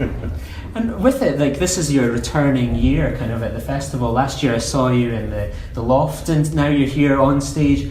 When was the moment that you realised we've got to come back to Edinburgh, we've got to get back on the stage? When the producer offered us more money. There's always an incentive. And we heard we could get John Bett as yes, third actor in the show. That was it. It's very nice. You'll get the money afterwards. Yeah, thank you. John is the new third actor in the show, and he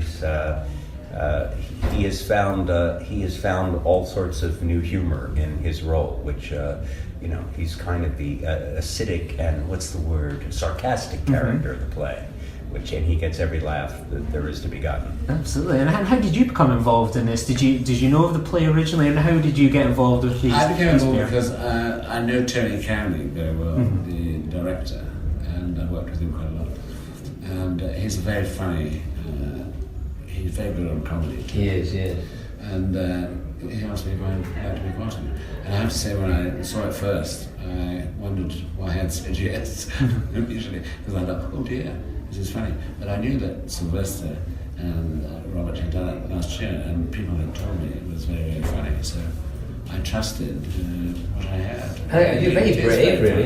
It is very funny. Yeah, but you're also very brave. An Englishman in front of a big crowd of Scots is always a brave. You worked with me once before, but that was 27 years ago. You also forgot the experience. God almighty, 27 years ago. And for those of you that are keeping track of the ironies in the show, we have a Scotsman playing an Irishman. We have an Englishman. We have two Scotsmen. Yes. We have a Scotsman playing an Irishman, a Scotsman playing an Englishman, and we have an American playing a character called the Scotsman. So none of us are what we seem, really. What we propose to be. Exactly. Yeah. I'm an Anglo-Irish. That's part of the existential joke. It is, exactly. And we deconstruct a joke. Yeah. And what's great is you get the excuse to do racist jokes. So you do a racist jokes, they laugh at it, and then we deconstruct it, and they feel embarrassed. It's a good lecture for them all as well. And with the show, like, obviously last year there has been changes, not just with the cast, but the scripts changed, the settings changed. What was the evolution of the play and the design? How did that kind of all change over the past 12 months? Well, I mean, the design, they got a designer. We didn't have a designer before. We just had what do you call it when you get a massage table. That was it. A massage table and a couple of spoons. Oh, really? Yes, minimalism. Right. But they got a designer in, and he came along, and he couldn't quite express what he thought of the play, which is fascinating because he's expressed it beautifully and absolutely correctly with his design. But he couldn't. So, and it's interesting because the reason why he's a designer is that's how he communicates. Yeah, you know what I mean. I like to learn that. No, the look of the show is very, very different, and it's simple but extremely striking. Remember, at the festival there are so many shows in the same venue during the course of the day. You get a very short turnaround time just to set yours set up and everything. And I think we have an amazing look for our show that is both simple and that can be accomplished. And quite elegant too. Very comfortable to work with. It is, yes. It's nice. It's striking, the white outfits as well. And did you get any kind of, obviously there's been changes to the script as well, did you get much involvement in kind of that, or was it continued work from Dan? It's kind of mixed, really. I mean, I think in a way... we were part of the pudding. Yes, but you had the hardest and the easiest in a way, because it was all new to you. Yes, and therefore the hardest was trying to learn all of it, but the easiest was it was all new to you. We'd done it before, and then there was changes all dotted all the way around it. So trying to unlearn it and then learn it, and it's like your eyes go cross. Yeah. John has the toughest role in the play because he's sort of the most negative character, and it's very hard to be, to play sort of an unhappy, acidic character in the context of this play and still and still be funny all the time, because he doesn't not be hated by the entire and not be hated by the so which he ain't. Absolutely. How do you put yourself into the mindset when you play an Englishman as a Scotsman? How do you get into that mind? Well, I know the animal.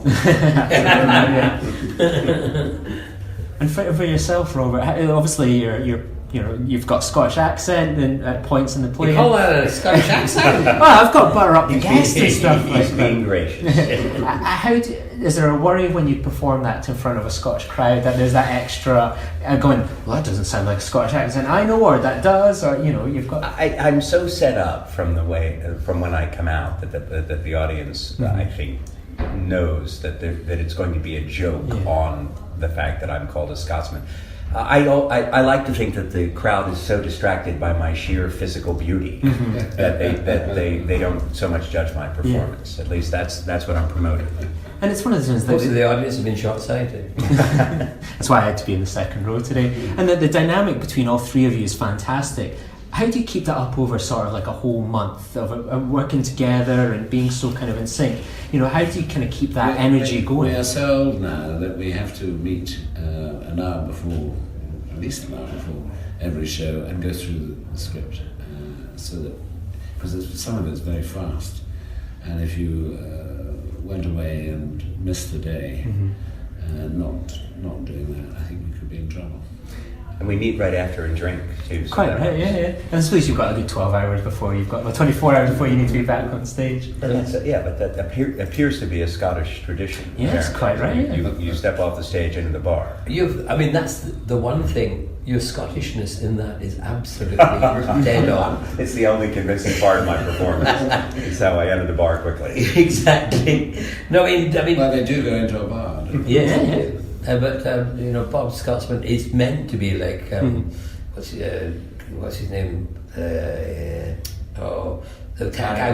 guy with the terrible Italian Cockney accent and Miss Lady Poppins, Mary Poppins. Dick Van Dyke. Yes, I mean Bob's is the Dick Van Dyke Scottish accent, and it's meant to be like that. That's the joke, isn't it?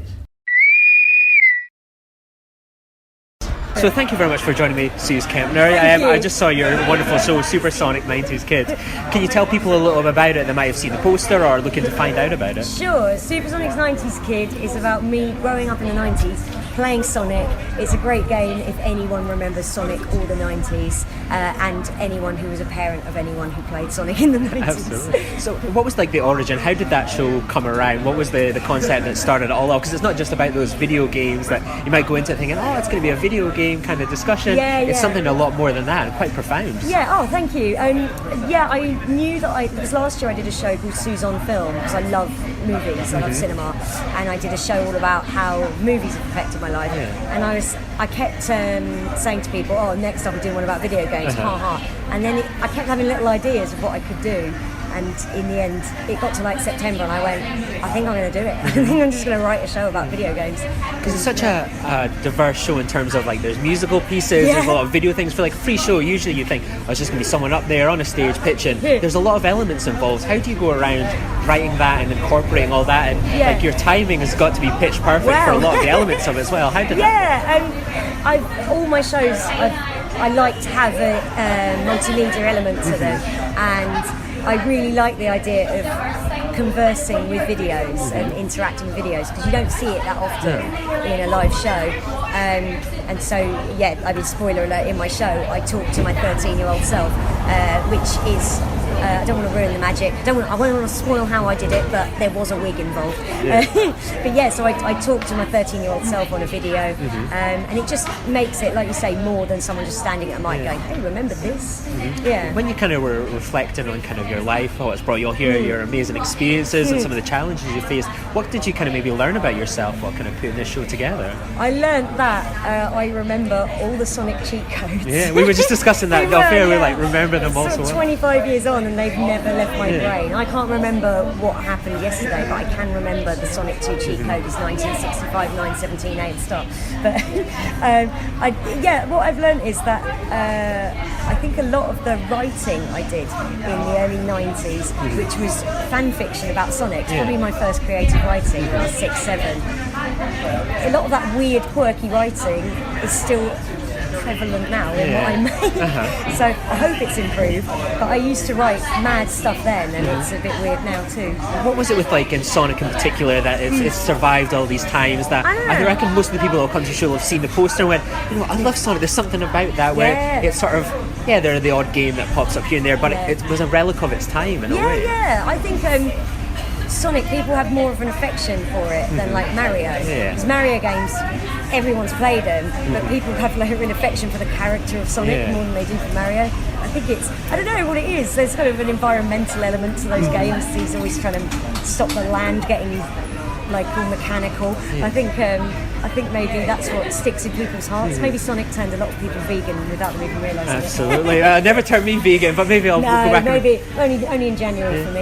It seemed that like Sonic at the time of the 90s, and it's in your show, you see a bit from the TV series. I remember the TV series and thinking, I liked Sonic as this game character. It was this TV character, I didn't particularly like him. And then the books as well, there was a book series as well. And I was like, I don't like this guy. Sonic, they wrote him horrible in those books. He does loads of fat shaming of Dr. Robotnik. Does he? You go back and read them. He's constantly like fat shaming Robotnik. I look forward to the article in Huffington Post. Is Sonic problematic now? Sonic, this is not very woke.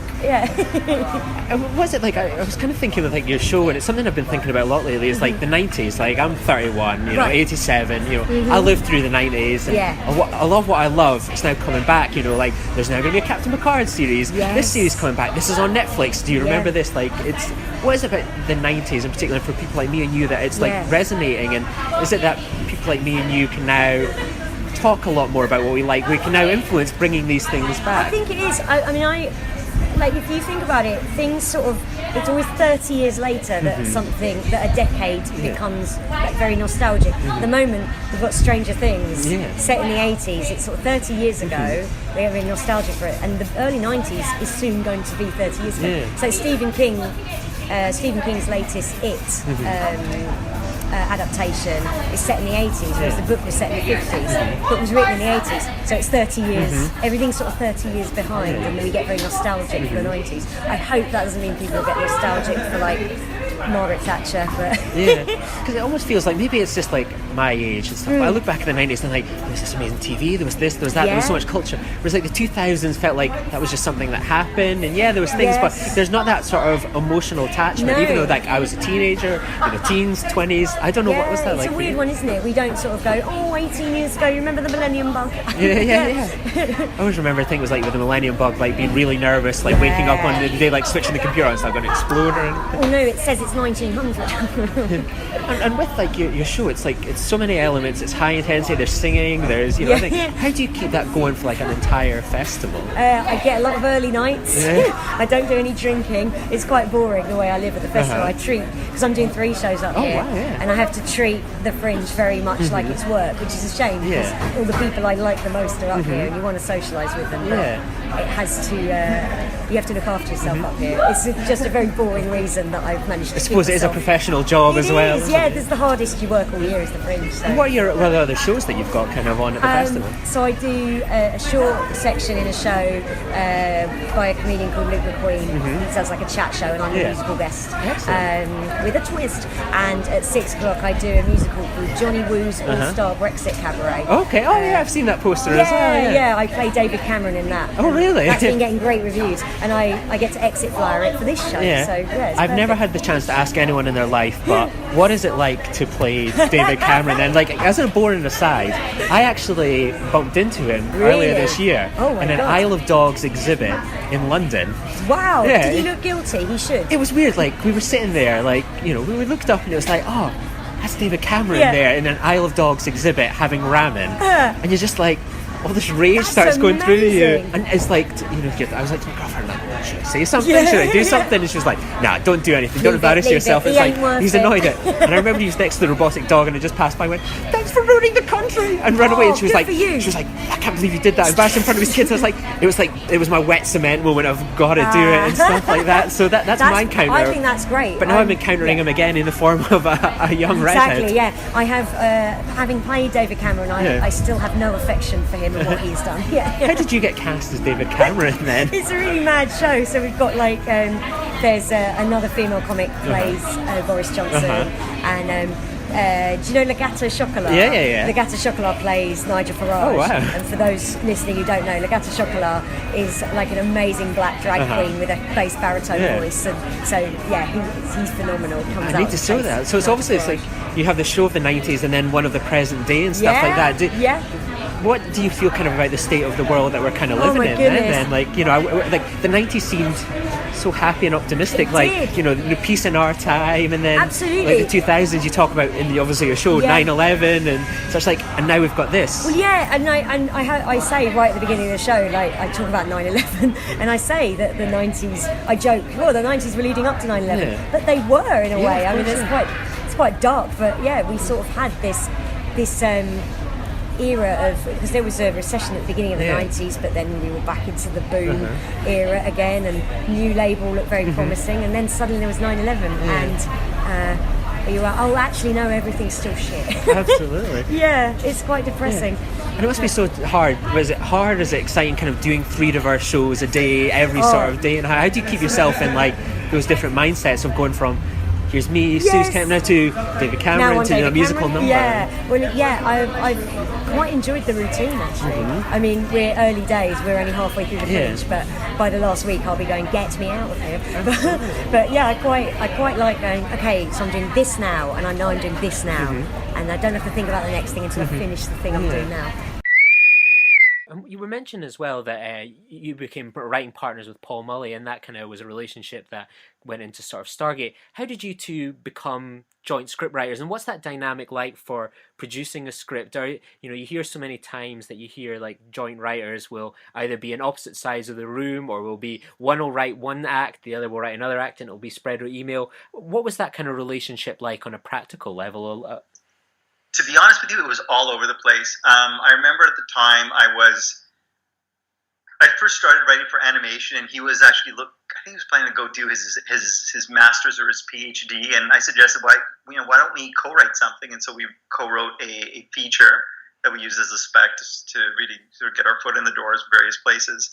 And then when we actually started writing together, in the beginning we would actually write in the same room, and we would run dialogue back and forth with each other. And then once we actually really got into Stargate, at first we started in this, we would visit each other in each other's offices and write that way.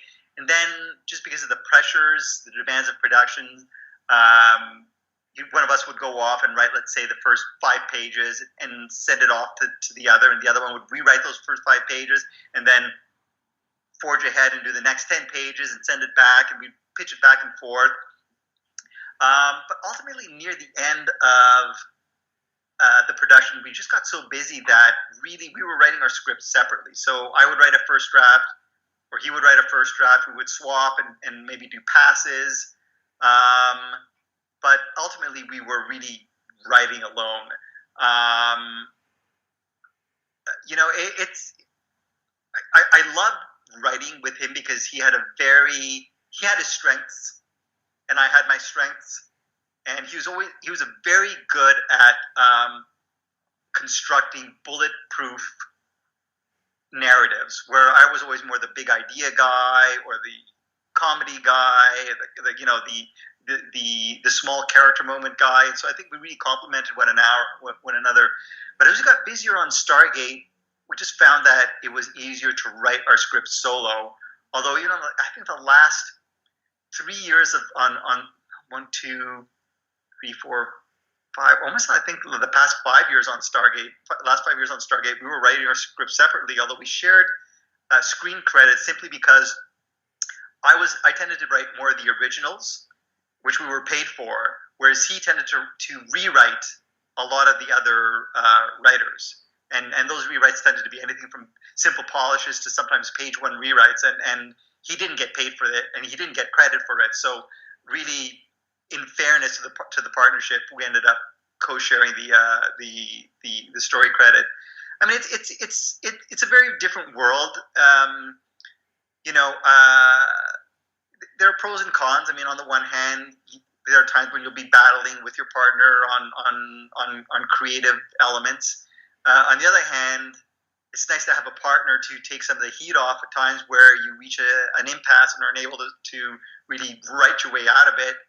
He can come in and he or she can come in and throw out an idea that you hadn't even thought of that shakes things up and sends it in another direction. So I mean, it progressed from in terms of our partnership, writing partnership, from very much a collaboration, like physically collaborative in the same room, to pitching back and forth over email, to ultimately really just a partnership, writing partnership in name only. I think with your arrival on Stargate came with pretty much considered one of the most iconic episodes, Window of Opportunity.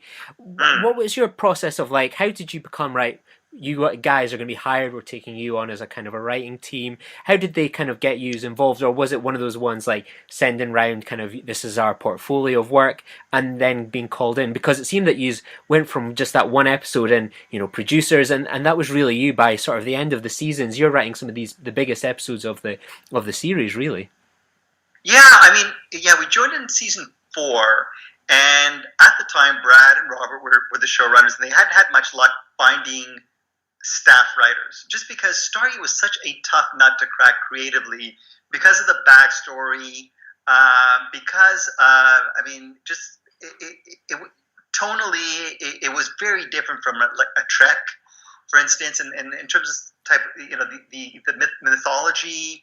But our agent at the time represented Robert Cooper, and he knew that they were looking for writers, and so he said, "Hey, you can pitch them some ideas." So we prepared 3 to 5 pitches, which I think is the perfect number of pitches. 3, no less than 3, no more than 5. And we pitched them, and they liked 2 of them. One that ended up being Scorched Earth, the first script we wrote. The second one ended up being A Window of Opportunity. So we pitched them, and they said, "Okay, great." They selected Scorched Earth as to basically test us, if you will. I mean, they hired us to write the script, and the understanding was if we did a good job on the script, it would earn us a staff position on the show. And if it didn't, then we would get a credit, which and of course get paid for the script, which was fine with me at the time. The prospect of moving to the other side of the country was somewhat foreboding. I just bought a house, so I thought, it's really either scenario would be great. And so we wrote Scorched Earth. We wrote an outline. They had some notes. We wrote out the outlines. This is Brad and Robert, who are the showrunners.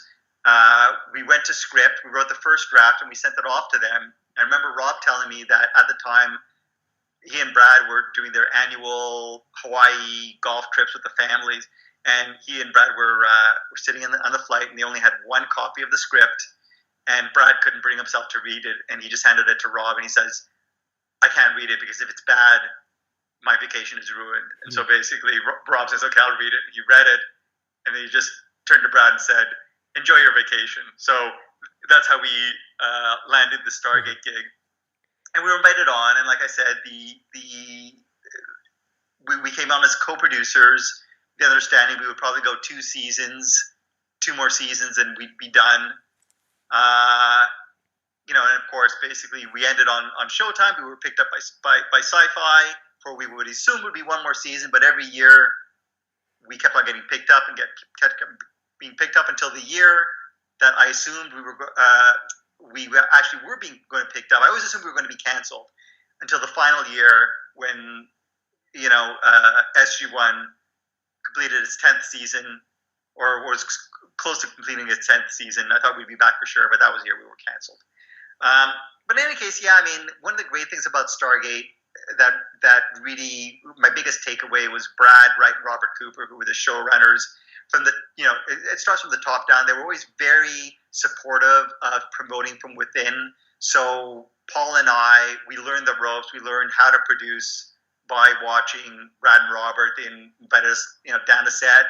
They, we went to all the prep meetings. We went into editing with them, so that by the end of the run, we were showrunners. We were all de facto showrunners, and we were able, we'd be given the tools to go out and run our own show, Dark Matter.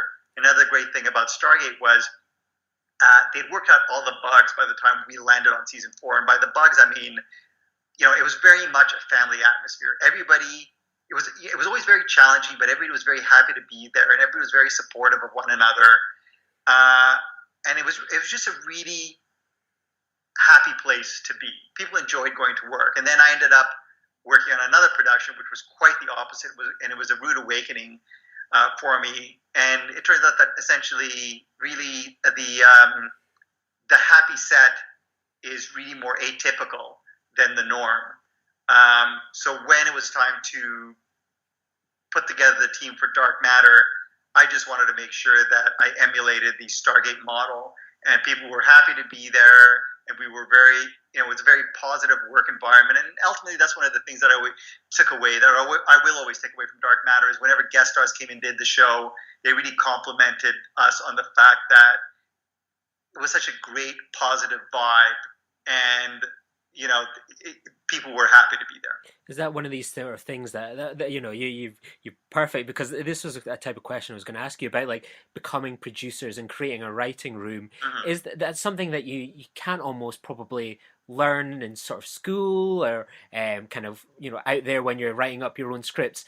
And learning about that from people and watching it, is that something that you think's missing from people as they're sort of becoming writers? Is the opportunities for learning about production or creating showrooms, or do you sort of need to hope that you fall into something and you have people like you say, the Brads and the Robert Coopers, that can share that? Yeah, you know what? We did benefit from being able to learn on the job. I mean, one of the podcasts like this really help. For instance, if I will tell like new writers anything, is one of the most common mistakes, one of the most surprising mistakes that first time writers make when they come in and pitch a show or really write for a show, in the case of specifically Stargate, is not knowing the show. Once a writer came in and pitched stories for I don't know, the characters, and didn't even know the name of our characters, which never bodes well. Pitching episodes that would break our budget. That's a big one, and that essentially demonstrates production savvy.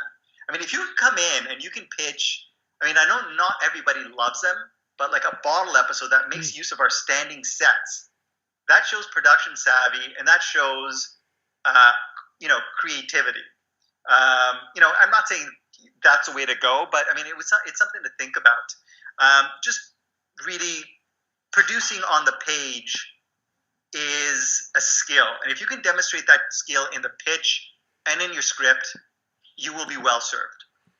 And I think with one of those things I was quite curious about as well, like with Stargate, and in particular your work that you're talking about there, sort of like bottle shows. I mean, say to any sort of fan of any series and clip show episodes, and people will roll their eyes, but that was something Stargate seemed to do incredibly well. And I think like with that, clip shows, there was episodes politics, comedy, action, adventure, romance.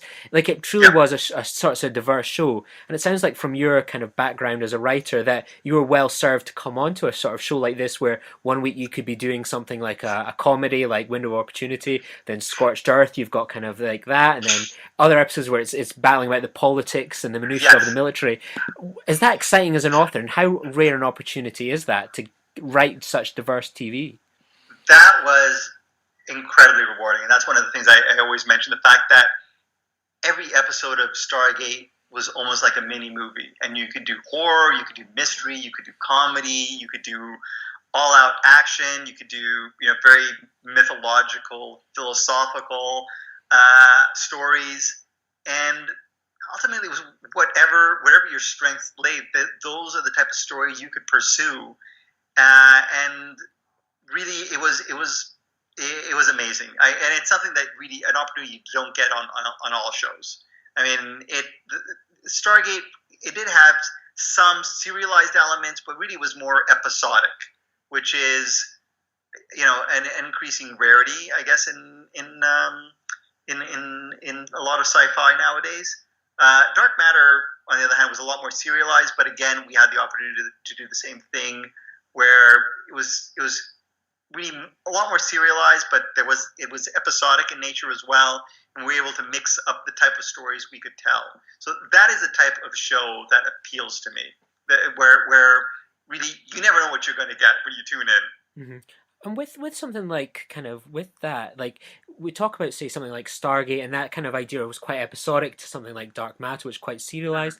I always think, quite looking back on something like Stargate, was that it felt like ahead of its time in terms of how it would sort of use serialization and almost the integration between sort of, you had something like SG-1 and Atlantis kind of concurrently running for a few seasons, that like it could be fed in. And I think it was on one of the documentaries where it was always like, well, when we're writing these stories, we're always thinking of it as one big universe, as opposed to Stargate's this and SG-1, whereas something like Star Trek for much of that time was all very, very separate. Do you kind of look back on Stargate and how it was quite integrated, and some of the serializations of these huge arcs lasting years or several seasons, do you think it was ahead of its time in terms of that, going from that 90s into the 2000s? Yeah, I really think it was. I mean,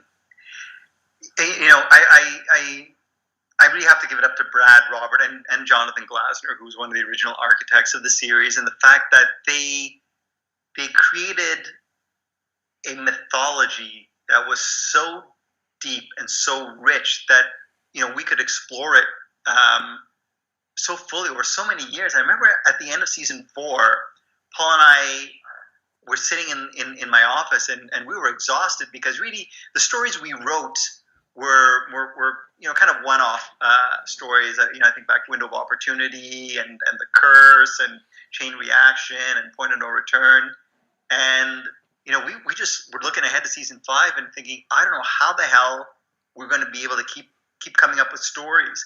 But as it turned out, the fact that there was so much mythology and there were so many stories behind us gave us the fodder for new stories to tell.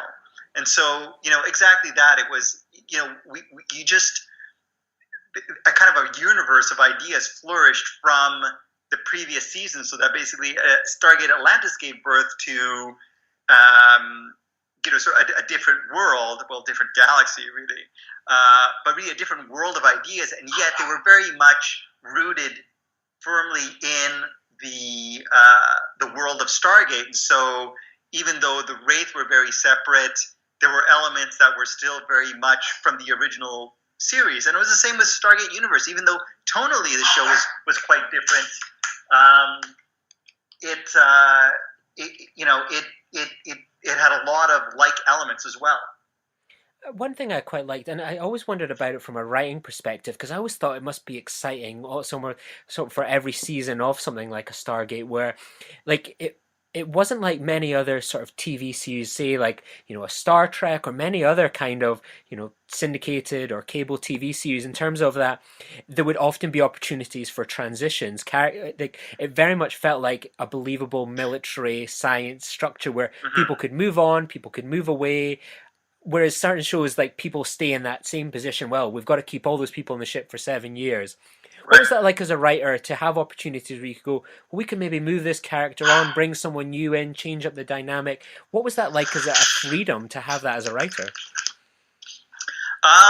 was great. Are you referring to just the secondary characters? Yeah, well, I always think of something like, say, with Stargate Atlantis, for example, and even sort of SG-1. With SG-1, you could go from sort of having someone like Don S. Davis as your kind of base commander, to Richard Dean Anderson, to Beau Bridges, then people like Ben Browder coming in, then with something like Atlantis, you could have Tori Higginson being kind of stepping aside, and then with Amanda Tapping, and then Robert Picardo, and that kind of always seemed to invigorate and mix up the kind of characters in a way that kind of very few other sort of shows were doing at that time. That I felt like I had a kind of quite a fluid, regular cast, which seemed to present opportunities for the writers each year. Yeah, I mean that's one of the nice things about having an ensemble is that you can make those changes as time goes on. I mean, in all honesty, in the case of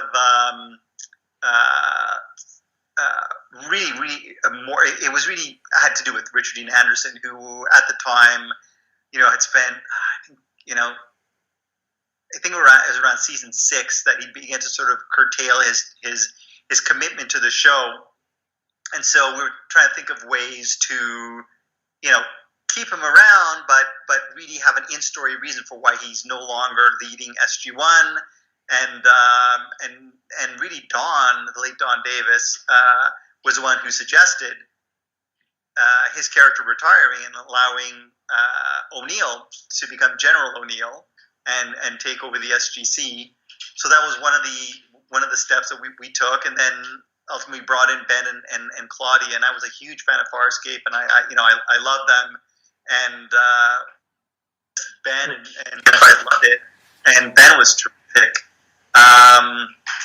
Claudia was terrific as well, and we wanted to make her a regular in season 9, but the network was like, no, it would be too much like Farscape, which was really ridiculous because her character was so far removed from Aaron Soon. But in any case, so we signed her to, I think it was like a 4 to 6 episode deal for the 9th season, and she was so good. And Sci-Fi came back to us and said, "Okay, we changed our mind. We want to make her a regular." But at that point, the ship had sailed. So we're like, if we come back for season 10, we'll do it. And of course, we did come back from season 10, and we do it. And then certainly, Vala and Cameron Mitchell reinvigorated Stargate. I think those last 2 seasons, and then like you said, basic characters coming and going. Certainly, always mix things up. You talked about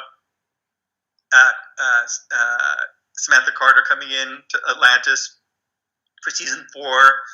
Bob Picardo coming in for season 5. I mean, a huge Robert Picardo fan. Loved his work on Voyager, and really, the arc of his character on Stargate, I think, was one of the best of any character on the franchise. The fact that really he comes on in, I think, season 7 of Stargate SG-1 as kind of this pencil pushing, by the book, pain in the ass bureaucrat who, over time, his character doesn't change, but he gains depth, and you realize, he is who he is and why, and ultimately he takes over as a commander of Atlantis, and he becomes really this very interesting, vulnerable, very likable character. And there's that scene that Bob pitched very late in the season where he's in his Atlantis uniform, and he has his old suit, basically his trademark suit, and he's standing in front of the mirror, imagining himself back in the suit, and I just thought that was a great moment. Writing the character was a lot of fun, but a lot of the time it really comes down to the performer. I mentioned Zoe Palmer, I mentioned David Hewlett, but Robert Picardo was another one who was just like a joy to work with, and just made writing for his character so fulfilling. I interviewed Robert Picardo last year for the show, and it was an absolute pleasure. Like, I can't imagine how exciting it would be to be essentially working with someone like that and writing for him. It must have been a real joy for someone like yourself. It absolutely was. And actually, he's one of the few actors. I mean, I still keep in touch with a number of the actors I've worked with over the years. But he is one that every time I'm in LA or every time he's in Toronto, we will get together and have a dinner. with that, then obviously kind of after Atlantis, Stargate Universe came on, and it was quite in a way, a wildly different tone to probably what Stargate was at the time, but it felt very kind of that modern thing that something like Battlestar Galactica, another sci-fi show, would come on. Felt very much in that mold of that HBO series. What was that like as a kind of writer to get involved with something like that? Was it something where, you're putting aside perhaps more of the comedy elements to really embrace something a bit more darker and very human? What was that like for yourself? I'll be honest with you, it was a bit of a challenge for me because one of the things I loved about SG-1 and Atlantis was the humor, the ability to write humor, and certainly there was a lot less of that in Stargate Universe. It was dark, it was a lot more grounded, and I enjoyed writing for it. It was just, to be honest with you, tougher. To be honest, for me, I don't think I really hit my stride on Universe until the finale. Actually, we did like a 3-part Insurrection 1, 2, and 3, where really it was more action driven, and I was always been a big fan of. If I can't write the comedies, I always like the more action driven or somewhat character driven episodes where you have like a dozen things going on at the same time, and you're jumping from 2 characters here doing this, another 2 characters here doing that, and ultimately having everything dovetail in satisfying fashion at the end. Those are the type of stories I love to do. I mean, I think back to Atlantis, and recently I did a blog post about my top 10 funnest episodes to write, really the top 10 episodes the most fun writing, and one of them was an episode called I was going to say Remnants. Was it Remnants? Oh, I can't remember off the top of my head. I'll have to get it. But basically it was Picardo's character Wolfe meeting and falling in love with a new member of the expedition. It was Zelenka off on some planet. It was McCoy and Zelenka dealing with some sort of a weird alien anomaly. It was Shepard on the mainland with Kolya getting his hand cut off, which I remember I was told was too dark and to change, but I didn't, and I'm glad I kept it in.